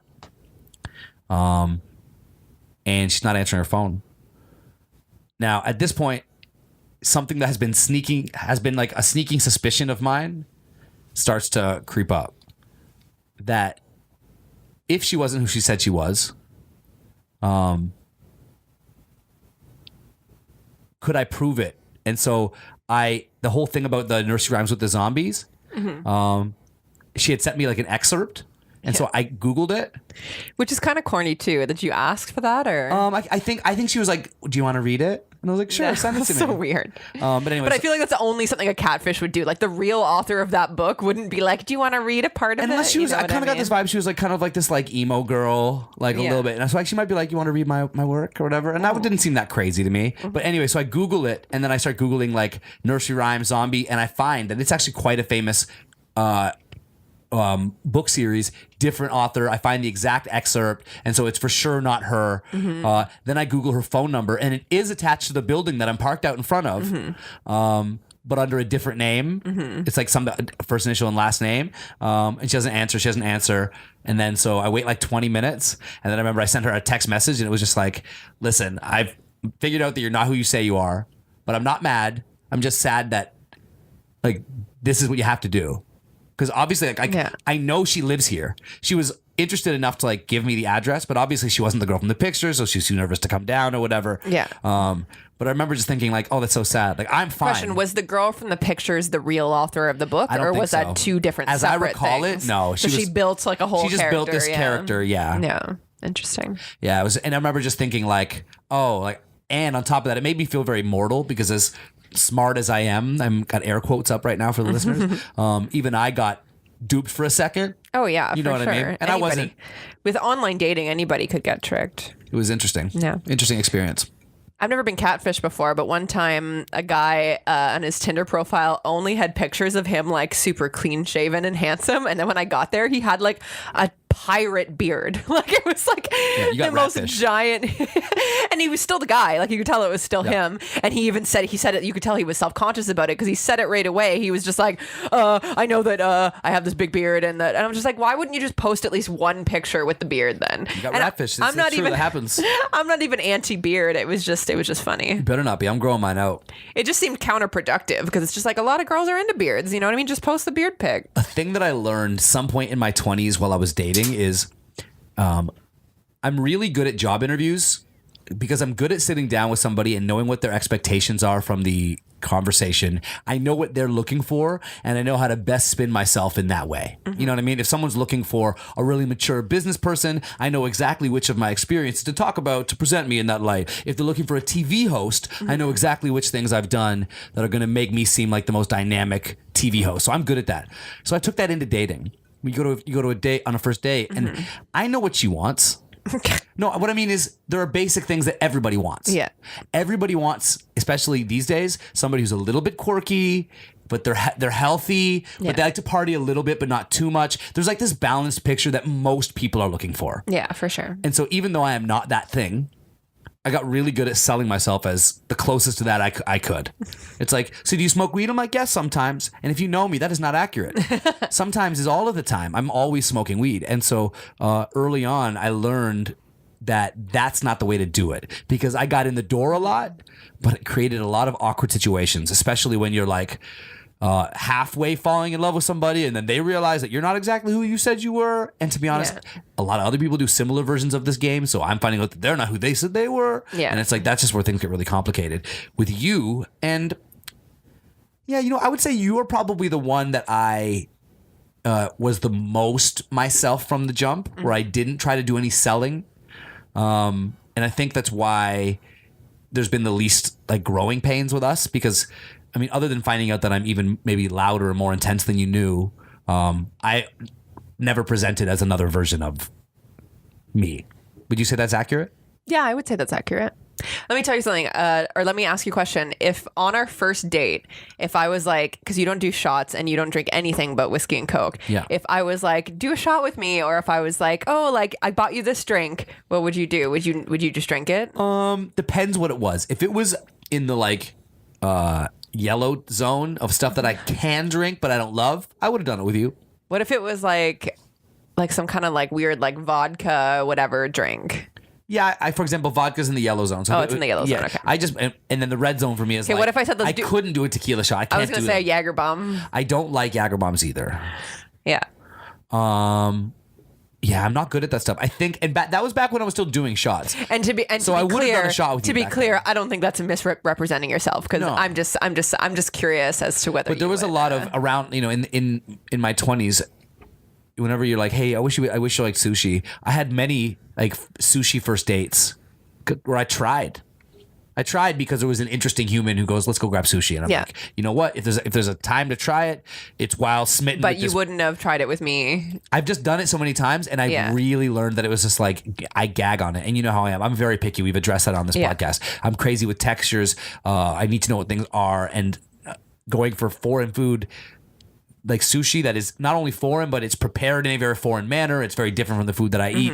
I really struggle with. Yeah. And so I'm over struggling for the sake of it. Yeah. That's all. One thing that we've talked about before, and I think we're both on the same page with this, is like never swiping. I forget which one is good. Swiping right is good. I think so. Yeah. Yeah. Swiping right means no. Swiping right means no. I think swiping right means want to fuck. Swiping left means nah. Okay, so swiping right is good. Okay, so we always talked about never swiping right on someone who's like super athletic in their picture. Like it's them. Yeah. It's them on the top of a mountain with like a crop top on, like flexing their muscles. You know what I mean? It's just like that doesn't seem like the type of girl that would be a productive, you know what I mean, date to go on. Because it's just like it can only go so far before they're like, oh, you don't do anything athletic. Like, and I mean for me too. I don't mean for you. Like same thing with me. If a guy's at the gym in all of his photos, I'm not gonna, you know what I mean? Like, no, even waste my time because it's like... There was a period of my life when I was much younger. What year would this have been? Oh, fuck, I don't even know. Like, let's say 2012, 2013, where I was single for about a year. It's probably the period of my life where I was the most singlest. And I wasn't popping at all in my music. I wasn't making videos yet. This is directly prior to me making videos. I was just a marketing guy and a pretty unsuccessful rap artist. And so I found myself on Lava Life for an experimental period of time. I think I got like a promotional 3 months free. So I tried it and I went on a couple dates and that's where I learned something. Yes, a hot female boxer who's like Russian and speaks 3 languages sounds like like if you're casting for a sitcom, be a really fun rom-com episode. Yeah. But then you get there and you find out that to be her, she is automatically nothing like me. Yeah. Just even to get into her position. She's trying to get into the Olympics and stuff. And so she was just like, the meal was awkward. The conversation. I thought you were talking hypothetically. No, I went on a date with a Russian boxer. I thought that was all and she was hypothetical. smoking hot, and she was really smart. But it was just like, there's no chance in hell. And I knew she felt it. Yeah. And it was just like, all of the things that make me awesome and all the things that make her awesome, there is no common link to. Yeah. And so that's when I started approaching things more diligently when I came back to Tinder years later. Yeah. Where it's like, look for people who you can tell that's going to be a vibe. And so that's always been my thing. I was never a quantity guy, even when I was hella single, even when I wasn't on internet versions of things. I've always been about trying to find like a relative level of quality person to get involved with short term or long term. And then so Tinder's obviously like a weird dynamic, right? Yeah. I was on eHarmony, which was a paid website. I did eHarmony. Yeah. That's where you look for a husband, isn't it? That's where you look for like a Christian husband. Yeah. Wow. And one thing that I found, and people like, people will say what you want about Tinder that is very vain and you're just like swiping past pictures and stuff. But I'm sorry, sometimes you need to go through quantity to get that quality. Do you know what I mean? Like with eHarmony, what they would do is they would ask you a bunch of questions or whatever. And then I think they would match you up. Yeah, I think they would match you up with like 5 people a day. It was something really small like that. Like it was, or maybe 10 people a day or something. But once you messaged or denied or accepted those 10 people, you couldn't keep going that day. That was like all you had type thing. And I think that's a little bit like playing God of them, because it's just like, you know what I mean? Like what if none of those people are suitable and I'm still paying my monthly membership for this website? And I am not going to talk about eHarmony because that was years ago. I don't know what they might have changed their policies or the way they function now. But at the time when I used it, to me, it was very limited. And I did go on a couple dates and both dates were terrible. These days, I use Ashley Maddison. Just because we're together. I've been on a few dates. How did that go? Anal every time. Is it discreet? Is it as discreet as they promote? It was discreet until I talked about it on my podcast. Yeah, no, Ashley Maddison for me. Does the Ashley Maddison thing make you angry? Its existence. Yeah, it does. I kind of feel like Speak on it. If you're gonna, I don't know, if you're gonna cheat, just cheat or whatever, find your own sneaky way to do it. There shouldn't be a website that's just like, come here to be a bag of shit. You know what I mean? Like, and it's just like, you know what I mean? Like they offer like discreetness where it's just like, and also it also doesn't work, by the way. First of all, they got hacked. There was that big thing. Second of all, there could still be a crazy girl who finds you on Facebook afterwards and, contacts your wife. Nothing's perfect. So don't let them sell you the dream of cheating on your wife will be easy with this website. You know what I mean? It's like, it's not going to be easy. It's going to be shitty. And you're a piece of shit. You said find your own way to be sneaky, but that's actually for me that's the problematic part. Well, you know what I mean. I don't think that's actually good. I just don't think you should get the easy out of being able to use this service to be sneaky. You know what I mean? Yeah, certainly making it even easier isn't the answer. Yeah. This is my thing. Back in the day, people used to fuck their secretaries, but you can't do that anymore. So then there's this website, right? I call those the good old days. I missed out. I'm your secretary pretty much, so. Can we role play a little like that later? Get you up on this desk. This is my thing. There's 2 issues here that are conflated as one when we're talking about cheating. It's the idea of having multiple partners and like not being able to be satisfied by one person, or some people say they've got too big a libido, or whatever the reason is that they want to have multiple partners, which is totally fine. And then there's the second thing, and it's the deceit, and it's the like building of a second life sometimes, or telling of a whole story, or selling yourself as one thing to your wife, or in some cases husband, as you're one thing, but meanwhile a pretty heavy percentage of the time when you're elsewhere you're another thing. And my experience is in the music world, so you certainly see little glimmers of it here, but same thing when I worked in the ad business, you would see pretty strong evidence of it there. And it's a thing for any business that has somebody in a position of power and away from their spouse for long periods of time.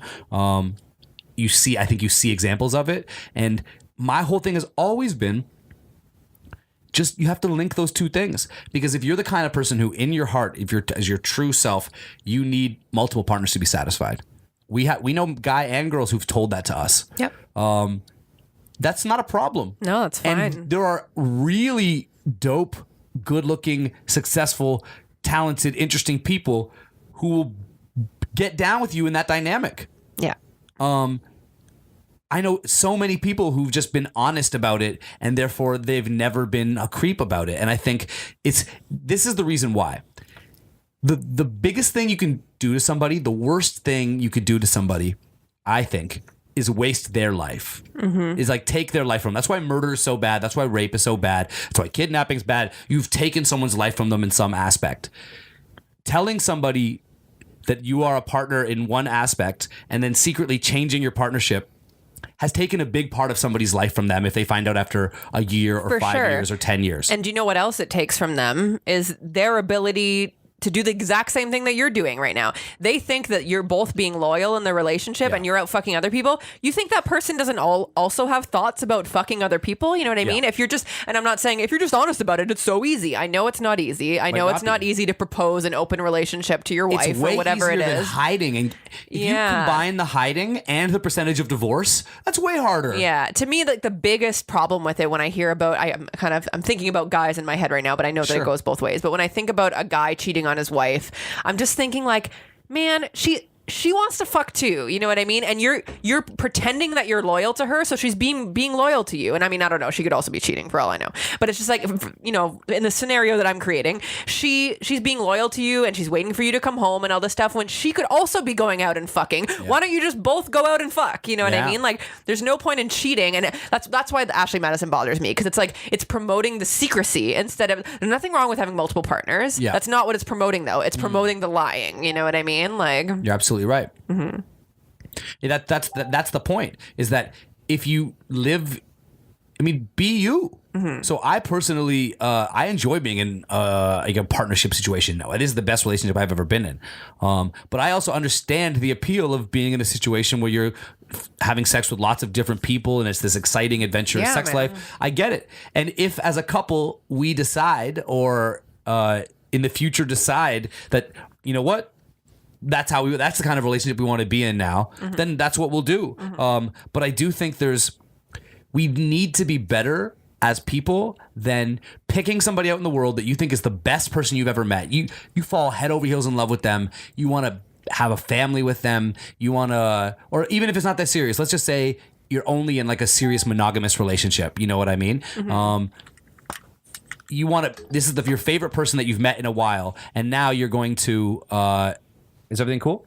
Yeah, I'm just turning this down. Okay, cool. And now you're going to turn that person into the person that you lie to and sneak around in the back of, and if they find out, will hate you with everything in them. Yeah. It's just like, to me, that is the most boner killing thing I could think of. Yeah, totally. And just like, it's just counterproductive to everybody involved. You know what I mean? I'm even taking the moral out of it, because of course, even the cheaters know it's not moral. Like, I know, but in terms of just fucking and getting like some really great fucking in, having to lie and worry and delete texts and make sure and be careful and don't you say, and oh my God, that to me is the furthest thing from sexy. And I guess if you're one of the guys who gets off on that, then what am I going to say to you? But I don't think that's every guy who cheats or girl who cheats, it's that they get off on the lying. I think that the lying is a necessity so they can get the fucking in. But I think they're taking the easy out if they ripped off the Band-Aid and said to the next partner or their current partner, listen, I've really done some soul searching, and as strange as this may sound, I think I might be a multi-partner person, and I love you. What do you think about that? Yeah. It's going to be a shitty day, bro. It's going to be a shitty day, weird combos for a fucking week. Yeah. But you'll either get over it or you won't. But regardless, you'll get to be a truer you. The day I quit my day job was a weird day. But then next day I'm like, oh, I don't have to pretend anymore. I can kind of, and you know, the day I broke up with my ex and flew her home was a weird day. But then I woke up a month later and I'm like, oh, I'm glad I followed my fucking heart, and I'm in a way better spot now. You know what I mean? And I just, I think cheaters just need to follow their hearts and be polygamous then. So the moral of the story is, for all you cheaters out there, follow your heart. But isn't that an interesting perspective? Because yeah, of course they're fuckheads. I'm not saying that the behavior is good. Yeah. But if you follow your heart and just be polygamous. No, I meant that like I'm agreeing. Yeah, it's just like really, and especially every cheater that we've actually known like personally, it's just like you're not happy. You know what I mean? Like you can't be happy with all the lies and all that stuff. So it's just like, yeah, just so stressful. Just be you, you know? Just yeah. Because the other option for sure is to stop cheating. And by the way, I'm pro that too. If you love your significant other and if you think it's a practical decision, and you know that they won't be down, and you can pull it off, for sure, I'm in. But everyone's already saying that. That's a perspective that is out there. Yeah, stop cheating is obvious. The damaged goods perspective is, if you think you're one of those, if you've ever said these words to your friends to justify it, listen, I can't just be satisfied by one person. Like, I just have that. I've got one of those libidos. I've heard that 100 times in my life. Dope. I'm really hyped for you. That sounds awesome. A big libido sounds like a great way to live a life. So go live it and be the big libido guy. Yeah, be totally. big libidobowski and libidobowski. And go get your fucking in. Yeah. Go to the nude beaches, the ones where there's like the like wild sex parties. What's that shit called? You know what I'm talking about, right? Where you book for like a cruise and it's like a fucking cruise. What? No. Oh yeah, this is a thing. Hedonism. You heard about hedonism? It sounds. Hedonism is basically a big vacation trip that they do. Right. Well, it's like it's a sex party, but like on vacation. It's a big deal. It's really expensive to go to. No, crazy. Yeah, it's like $2,000 a person or whatever, and you go to this resort, everybody just be fucking. That's awesome. But so if you're like, I want to just fuck random people. Yeah. There's outlets. Don't you want to do it properly instead of just like fucking your secretary and then every time your cell phone rings, your heart drops? Oh, that sounds like a shitty way to live a life. Yeah, that sounds so terrible. That sounds like the worst. If I ever, and I don't think I'll ever feel this way, but if I ever feel this way, I'm gonna say it to you, and that will be a weird day. But I'd way rather have that weird day than 9 years of weird days of me trying to sneak around. You know what I mean? Oh, totally. Same thing. If And you're I'll like, fucking know. your dick's not doing. You won't last 9 years. I'll find out. No, that's not my style. I know I didn't lie to people who meant less to me than you, so I'm not going to start with the person who means the most to me. I've just never been a cheater anyway, so I know. You don't have to worry about that. What time are we at? I still have stuff I can talk about. Hit me. So I don't want to talk much about the van attack in Toronto because that's depressing, and who wants to talk about that? But just for the listeners, there was a van attack in Toronto last week, and basically somebody got a van and drove over a bunch of people. Really terrible. A lot of people died. Really sad, yeah. Really sad. But what I do want to talk about is comedy, and is too soon a thing? When is too soon? Wow, that's a great question, especially on that one, because that one hit really hard here in Toronto. People really seemed affected by it. So I went to a comedy show about 3 nights after that happened, and every single comedian had a joke about it. Well, I think the comedy shows you go to, people are workshopping jokes. Yeah, they are, yeah. So I think that's when you start that's when they're going to write the joke because it's happening around them in that moment. Yeah. I think by the time they get on TV with it, if they're big enough to ever get there, or to a paying audience where it's like they're like the headline comedian. I think hopefully some time will have passed. Yeah. Because I think you said it right. The place that you go, it's the place where you're dipping your toe into the water of kind of like flirting with doing some stand-up comedy. Mm-hmm. And you said it's a lot of comics and comics friends. So I think that's the kind of place where you're supposed to workshop those jokes out. Yeah, for sure. Now, were they jokes or were they just poking the bear for fun? Yeah, so that was my next point, is that like to me, and this is just my personal opinion, this isn't the opinion that everyone should have of comedy, it's just mine. The only opinion that matters. The only opinion that matters Jess right Robert.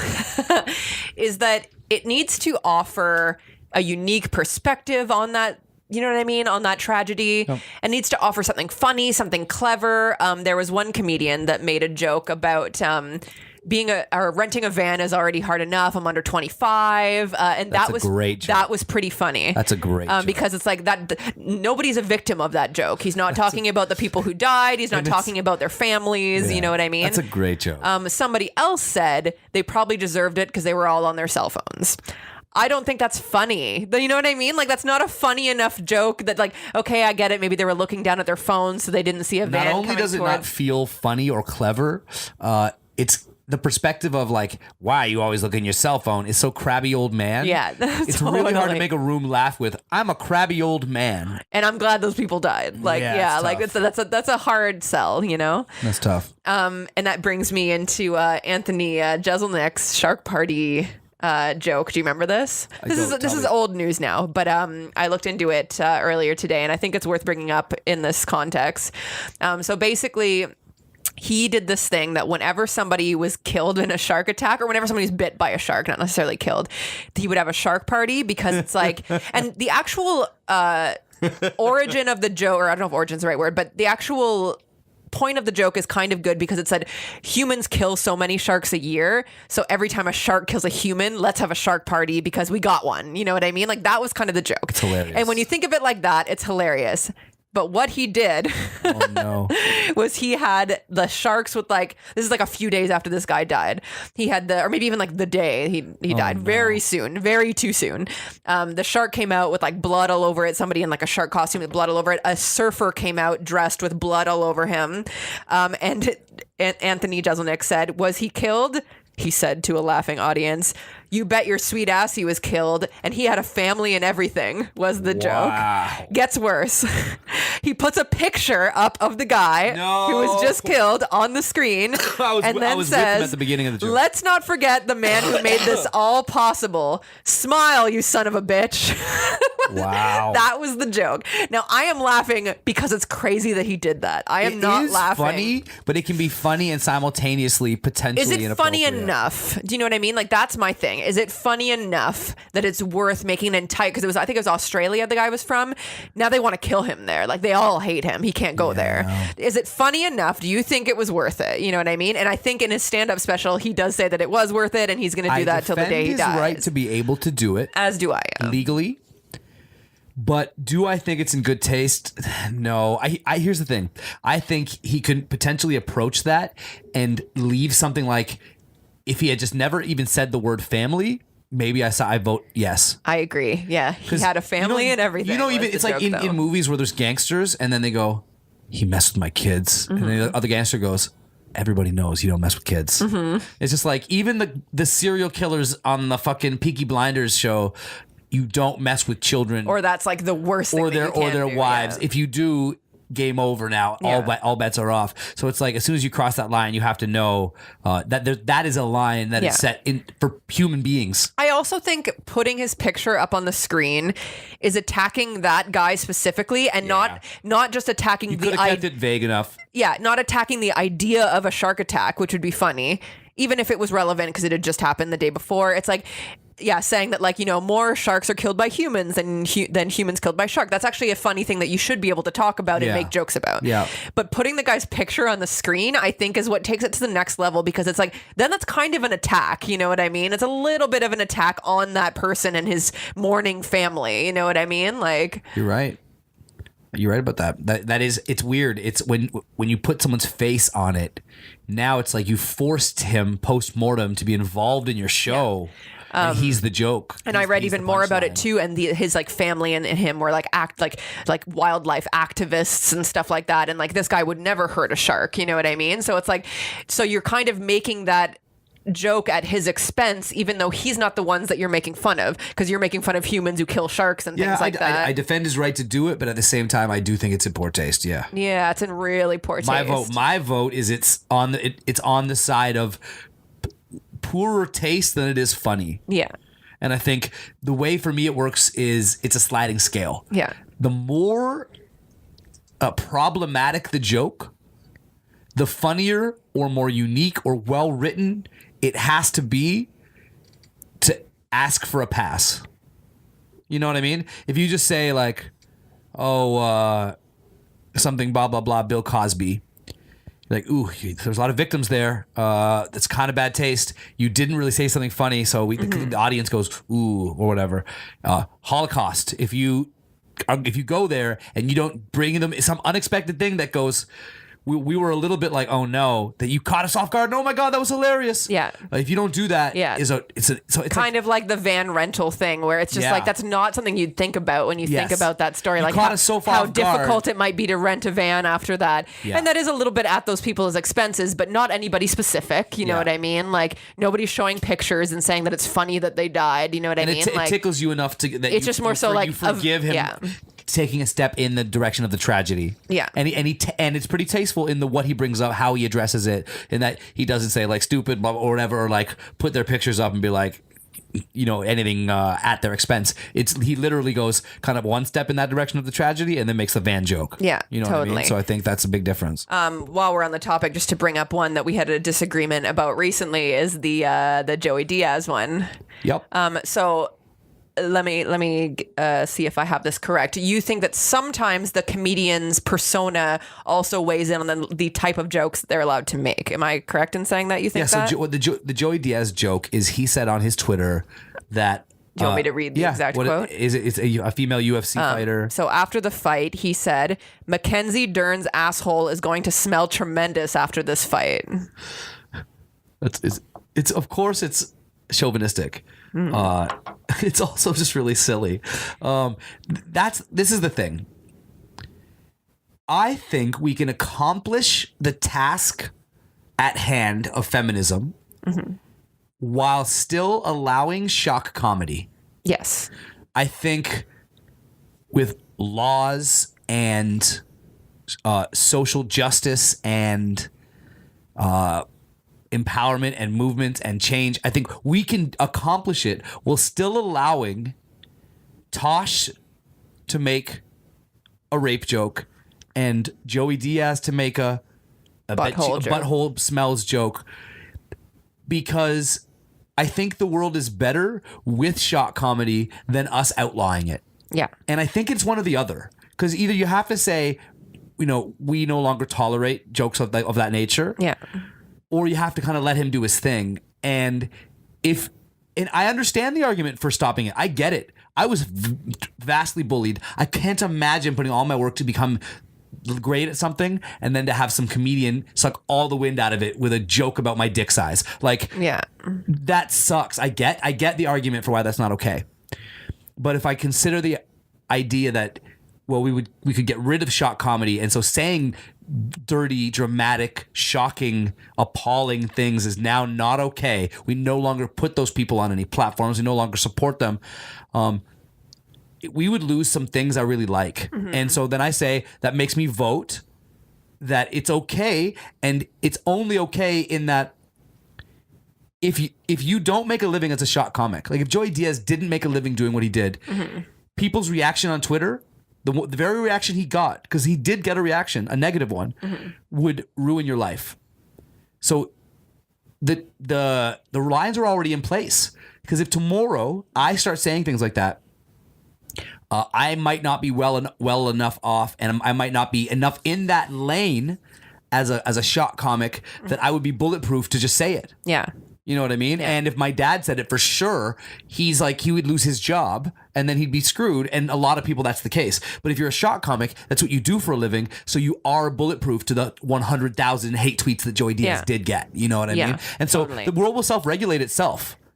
We watched an episode of Crashing yesterday, which, how fucking good is that show? We love that show so much. If anyone's listening and you haven't watched that show, it's basically a show about comedy in New York City. It's the best view of stand-up comedy in a TV show or movie that I've ever seen. Like, it's very realistic. It is a sitcom. Yeah. It feels like a sitcom, but it's, to me, the most realistic view of stand-up I've ever seen. I also really enjoy it growing up in like a Christian environment too, because the main character is like this Christian who's always trying to like do good and be kind of happy-go-lucky, and then everyone around him in the comedy scene is just like, what the fuck is wrong with you? Yeah. And I can really relate with that.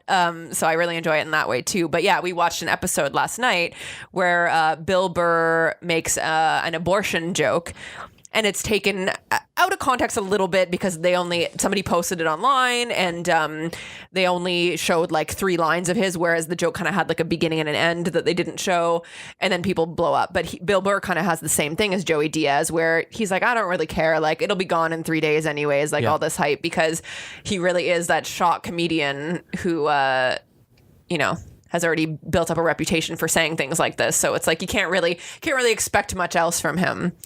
Look at someone like Tom Segura on his last Netflix special. It wasn't so much at women, although I'm certain if there are jokes in there that are not okay with some women. But he went at the state of Louisiana and said horrible things about the state of Louisiana. They were not happy and just about shit that. on him, and he received so much hate mail in response, because he shit on Louisiana the same way a comedian might shit on a minority or women or something of that nature. and the response was really negative. But this is the thing. It was funny, and it's funny that he picked a state and just said, of course he knows they're going to not like it, but he just picked a state. And he's like, well, this is the one I'm picking to be mad at me. And so he's, and that's part of the joke, is that they're going to be mad. And yeah, is it negative? Sort of. Yeah. But I think the world's better with him being allowed to do that than us saying that there's somehow he should not be allowed to be on Netflix because he said that. Like you said, it really is all or nothing, because some of these jokes, for example, the Joey Diaz one, I do not think was appropriate. No. And if I was that female gross. fighter, I would feel a ways about it, because it's like you're already dealing with so much misogyny, and as a female athlete, that everything you're seeing is sexual. Everything you do is sexualized.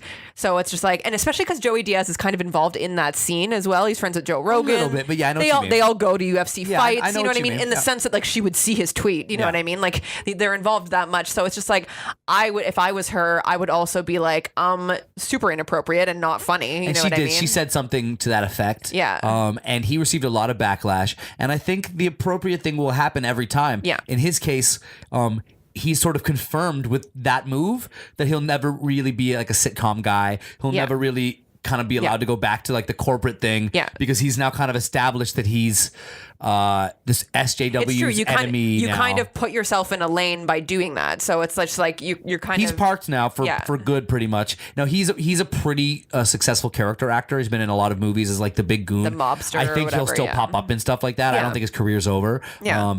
But I do think I think things regulate themselves. Sorry, the end of my point was that even though I was offended by that Joey Diaz one, and I also don't think the Anthony Jeselnik one was okay either. Yeah, I think we're still in agreement, because I do think that it is kind of all or nothing. It's either we allow comedy to be a free speech, platform where people can have shock humor and make these jokes, or we don't. You know what I mean? And I'm not ready to give up comedy completely. If somebody says something horrible, like what if, like let's call them out on it. Let's create a scenario. Let's create a scenario where some comic tomorrow does some kind of Netflix special, and there's a really racist bit in it that people hear and go, "That's just racist. That's not funny. That's just racist." Yeah. His career would be over. Yeah. The internet will regulate that out. He will be deemed the guy who's so shocking that this giant movement kind of shut him down. Yeah. And he'll get little bits of money here and there, but he won't be allowed to be an A-list or even a B-list comic with that much social outrage about his racist joke. Like even Dane Cook just stealing one joke had to kind of go hiding. Yeah. Imagine that joke had been racist.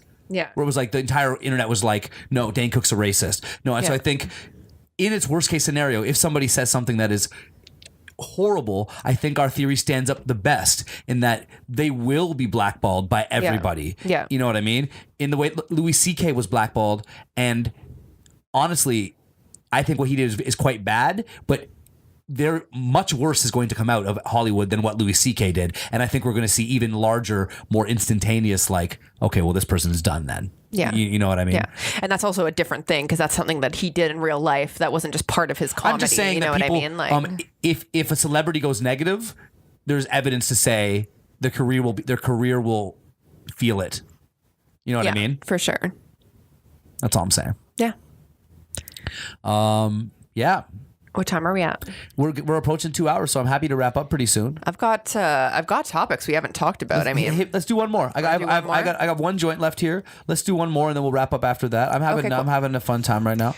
I got a little buzz going on. So on 2 podcasts ago with Tynan, we talked about corny Facebook things that people post, like which Harry Potter character would you be, or survey or whatever. And note, ever since then, Tynan's been sending us screenshots of examples of things that he hates, and we've sent some his way, but he's really been on it. Yeah, he's like, oh, I got a good one, and he'll send us We've ones. seen some really bad ones this week. Yeah, like crazy ones. But anyways, I actually saw one that was worthy of discussing, I think, and not that I did the survey or whatever, but I actually thought it was like a decent podcast topic, so I'm gonna hit you with it.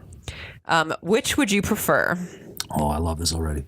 a zombie apocalypse with contagious virus and everything. You know, everyone's got a virus turning into zombies, all that stuff. Horrifying. That's end of days. Okay. Or an alien invasion, which has just a lot of question marks. So I know there's a lot of variables. No. Alien invasion is better Why? because the other one is end of days. It's people are dying. There's disease.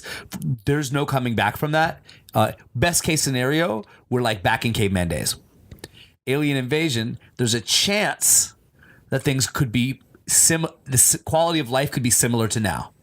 There's a chance. I just feel like we would know more about curing a viral disease because we've cured them before in the past. Not like that. Then no, I not like that. Zombie apocalypse? You're not saying there's a virus that could potentially lead to a zombie apocalypse. You've said zombie apocalypse. No, it's like World War Z. Like it's happening. Yeah, no, that's way worse. Quality of life is done. But we know nothing about an alien invasion. I will never you know get to see the end of I'll never see the end of Crashing in a zombie apocalypse. There's a pretty good chance the aliens will like Crashing, and I'll get to watch it, and there'll be many more seasons. Okay, so let's just say it's a hostile alien invasion. It's not like they might be good. It's not is that. Is it hostile as in like instant death, or hostile as in we're taking over? Hostile as in we're taking over. They might allow Netflix to continue. That's all that matters. No, but I'm using Netflix as a metaphor. They might let me keep putting out music. Yeah. They might just say, we now run things. You're our servants, but you continue as you were. Oh, that's pretty much it. Those are your two options, and you answered accordingly. Yeah, I don't know. You're crazy. Because zombie apocalypse is like so death all around you. But there's so much we don't know about aliens. They could literally be blobs that float around. You know what I mean? We would have no way of defending ourselves. Whereas against dead humans who function just like humans do, they can't go invisible. No. You know what I mean? They can be shot in the head and they'll die. All that stuff. But have you seen World War Z? Is death all around you? There's hordes of zombies climbing walls. No, I understand. That's at the worst point. But I think that there is coming back from that. Whereas coming back from like a species that we've never even dealt with before, I don't know. It's just so much question marks. You know what I mean? But it could be way better. Yeah, there is a chance that it could be way better, I guess. This World War Z thing is like a very okay. Let me change. There's a very little give on how good. Let the World me change War Z it then. So let's say they're hostile. They want to kill us all. Well, then to be honest, It's a hard question to answer. Well, yeah, it's like death or death. What do you want, death or do you want death? No, because I don't think zombies is guaranteed death. World War Z, the odds are right out the gate one of the two of us becomes a zombie right out the gate. Yeah, I know it sucks, but I'm just saying it doesn't mean death for all of humans. Oh, for so sure. you were so casual about that. Yeah, that sucks. Marky Mark might be out there. I don't know who stars in this particular movie. I might get him. Wow, you were so cash about that. Is there any more questions? That's all you got for me. No, I got more. Before Ill Vibe happened, what did you want to be when you grew up? Wow, that's a good question. Like before rap ever came into the picture. Starting from the beginning, when I was a little kid, the first thing I ever wanted to be was a cartoonist. Isn't that funny? Oh, that's cool. Because you kind of do that now, yeah. Later on, I was into the idea of being a lawyer just because I had a teacher I liked that you'd be a good lawyer. Said I'd be a good lawyer. And so I got into that. And then at a certain point, I really started to realize that my thing wasn't being studious. Like I was quite smart in school, but I didn't enjoy being studious. I was the guy who would like skip 3 days a week of a class and then just go do the test and get a B+. And so at a certain point when I was in high school, I wanted to be an actor. And I was rapping still, but I was a white guy from Canada, and there were only one or two rappers from Canada I'd ever heard of. Maybe, at that point, maybe more like 5. But they were all like, tall Jamaican black guys, and I'm this white Italian kid, in high school. So I was thinking I might be an actor. And then after high school, I struggled to find something I really wanted to do. And so I took a couple years off and was kind of a loser and didn't really do anything. I sold weed. And then at a certain point, I was working at my mom's retail store, and a girl who worked there. What kind of retail store? It was one of those discount stores where they would buy like stuff in bulk. And it was like bargains plus or something, you know what I mean? Mm-hmm. And I would go work there like 1 or 2 days a week just to make a little bit of money for my mom. She was the assistant manager or whatever. And then one of the other girls there brought in a textbook, and it was a marketing advertising textbook from the local college. And I flipped through it, and I remember thinking, oh, this is kind of cool. they're like artists, like advertisers are like artists who kind of like sold out. Like they kind of take their like artistic ability and they sell it to Doritos. Right. You know what I mean? Like we'll make cool posters and put your brand in the middle of them, and we'll come up with funny ideas, and that'll be the commercial for your product, you know? And so I said, hey, those are things I like to do. Selling out. I like selling out. No, I like to make things and come up with funny ideas. No, for sure. And why not give it to Pepsi, you know? Yeah. And so, so that's what I did. I went to college for advertising, and for years I worked in the ad business. I did the Pepsi Taste Challenge. In the UK, I ran the Coca-Cola Olympic Torch Relay. All these celebrities and locals in England ran with the torch right before the Olympics. You worked with Coca-Cola and Pepsi? Yeah, I bounced between. Big Mazda thing. I did. I had a lot of fun big clients when I was in the ad business. And then, but the whole time, I always used to fight with my bosses because they would always say, we noticed you like to leave right at 5 o'clock. Like we noticed that you're here, but you're not here. Like we noticed that they want your job to be your life, essentially. They want to feel like you aren't stepping from here to something else. This is all that matters to you. And that just was never my thing. I always had ambitions of doing something else. It shifted somewhat over the years, but it then eventually settled into music. And so that, that's what eventually I quit my job. And now I do the music and the media full time. And if you kind of go backwards, other than a couple of moments in the middle, I always wanted to do art, cartoons, acting, rapping, a little bit of marketing, and then back into now rapping and video and back to cartoons, funny enough. So I'm definitely doing what I'm supposed to be doing. And it's great. And what's fun is now we've been doing it really full time together for a couple of years, and you can really feel like the well-oiled machine, whether it's working on one of the really big lyric videos we've been doing lately for one of the European clients where it's quite a big project, or a cartoon thing that I'm working on, or new developments with the Heavy Ox label. It's like we're really it's all really coming together in a really nice way, and then it's fun for you and I to kind of have these little debriefs and chat on this podcast, and this has become such a fucking great outlet for us to share and talk about what we're up to. Totally. I think probably we can get one more in before I head to Europe. That's what I'd like to do. We'll talk after this about who can invite in for one. I feel like you're putting a nice little bow on this podcast before asking me what I wanted to be when I was a little girl. Oh my God. Yeah, that's a great point. So I'm just thinking we're getting towards the end, but I do want to hear that. So tell me. It's okay. I'll give you the quick version. No. Tell me. We got time. I'd love to hear it. I watched Free Willy whenever that came out and really wanted to be a marine biologist for a while, which I think was kind of like a hot thing to want to be at my age. There was a minute for that. A lot of young girls... You're wearing a Baywatch hat right now. Yeah, I know. That's funny. A lot of people my age, like marine biologist was like a weird thing, that almost like the word that you learned before you could even talk that well was like marine biologist. I think dolphins are largely responsible for that. Yeah, and I remember being super into dolphins and killer whales and stuff. So anyways, that was like really young. And then I watched Jurassic Park, and then me and my sister both got like super obsessed with dinosaurs. Jurassic Park's still my favorite thing in the world, and I'm still obsessed with dinosaurs. But if my mom has like boxes and boxes of drawings that we did of dinosaurs when we were little, like it's probably like the thing that like taught me how to draw. It was like drawing all different like species of dinosaurs and stuff. Paleontologist for a while, and then also I guess cartoonist as well because we used to draw so much.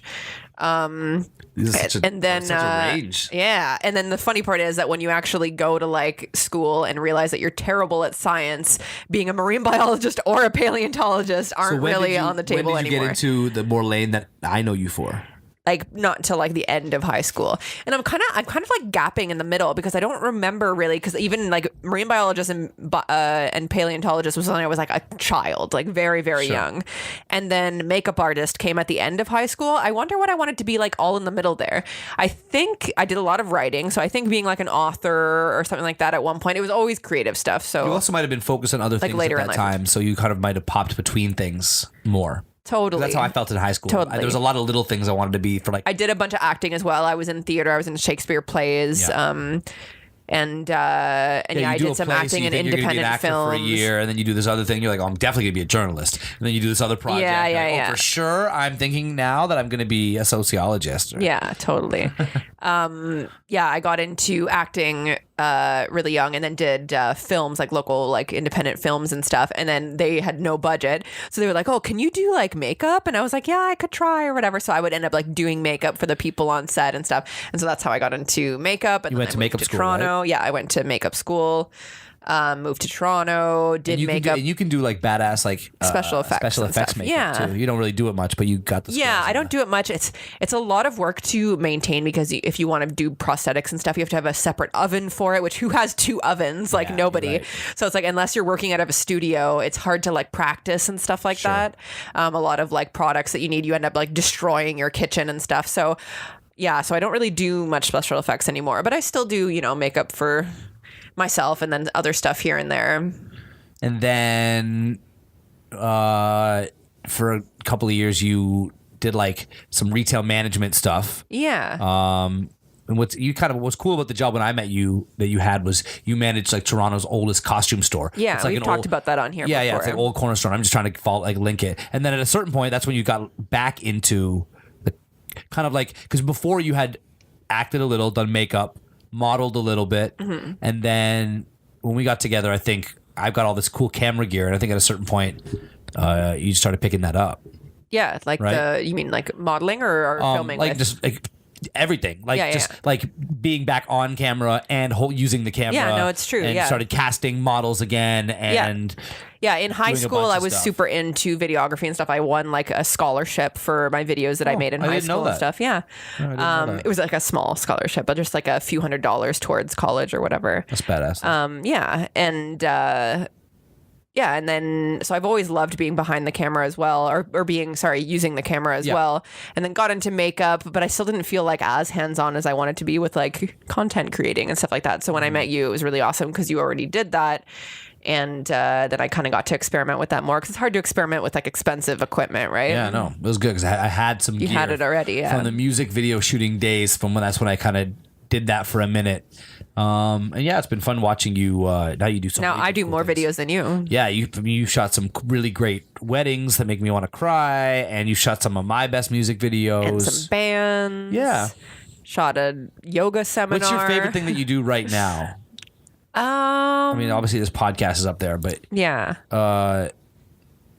is it the like when you did like the festival screen video for that act, or is it more like editing, making? Is it making music videos for me? What's your favorite project to work on right now? I like making music videos for you. The only thing about that, and we've talked about this recently, is that you're such a creative person as well, Yep. that it kind of ends up being like your video that I'm shooting. Yeah. So I would love to. I'm really loving like what we're doing with like Meg and Nora right now, or like me and her are working on something, and I get to kind of come up with a creative idea to shoot. I just pitched Grady a different music video. So I think that's the stuff that I would really love to get into, is just like, yeah, more of the actually Like shooting creative pieces. And we've talked about this recently too, is directing more so than shooting, because I'm not even that great of a camera person. I just have really great ideas that I can put together a really good. You make it. You do pretty good with the camera, Yeah. but I know what you mean. You're not Yeah, somebody yeah. who's logged a lot of hours with the camera and learned all of the theory about lighting. Yeah, I think I'm better have at the concepts and then you creative execute. part of it. Yeah, for sure.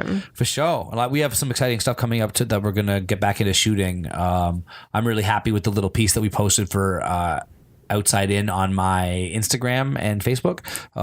Your Instagram is? Instagram.com/illvibe. We made a little 1-minute music video at our cool. Who gives the entire Instagram URL? Don't you just say I'm at illvibe on Yeah, Instagram? that's true. But I guess if you're not Nobody types in the But this is the Instagram key. URL. This is the key. Let's say right now you're on your laptop and you're listening to this. You can type in your browser, Instagram.com/illvibe, and then watch that 1-minute music video that we posted. That's true. But I think that you're They could also probably get their phone out and just go to. just do at illvibe on Instagram. Nobody gives it. I'm done talking. I love you guys. Thank you for messing with us. This is my favorite thing to do in the whole wide world. We have more coming. I got to get one more before I go to Europe. I got music out right now. We got a bunch of podcast episodes. This is number 8. Mess with us. Follow us on at Damaged Goods Pod on Twitter and Instagram. Damaged Goods on Facebook. Peace out.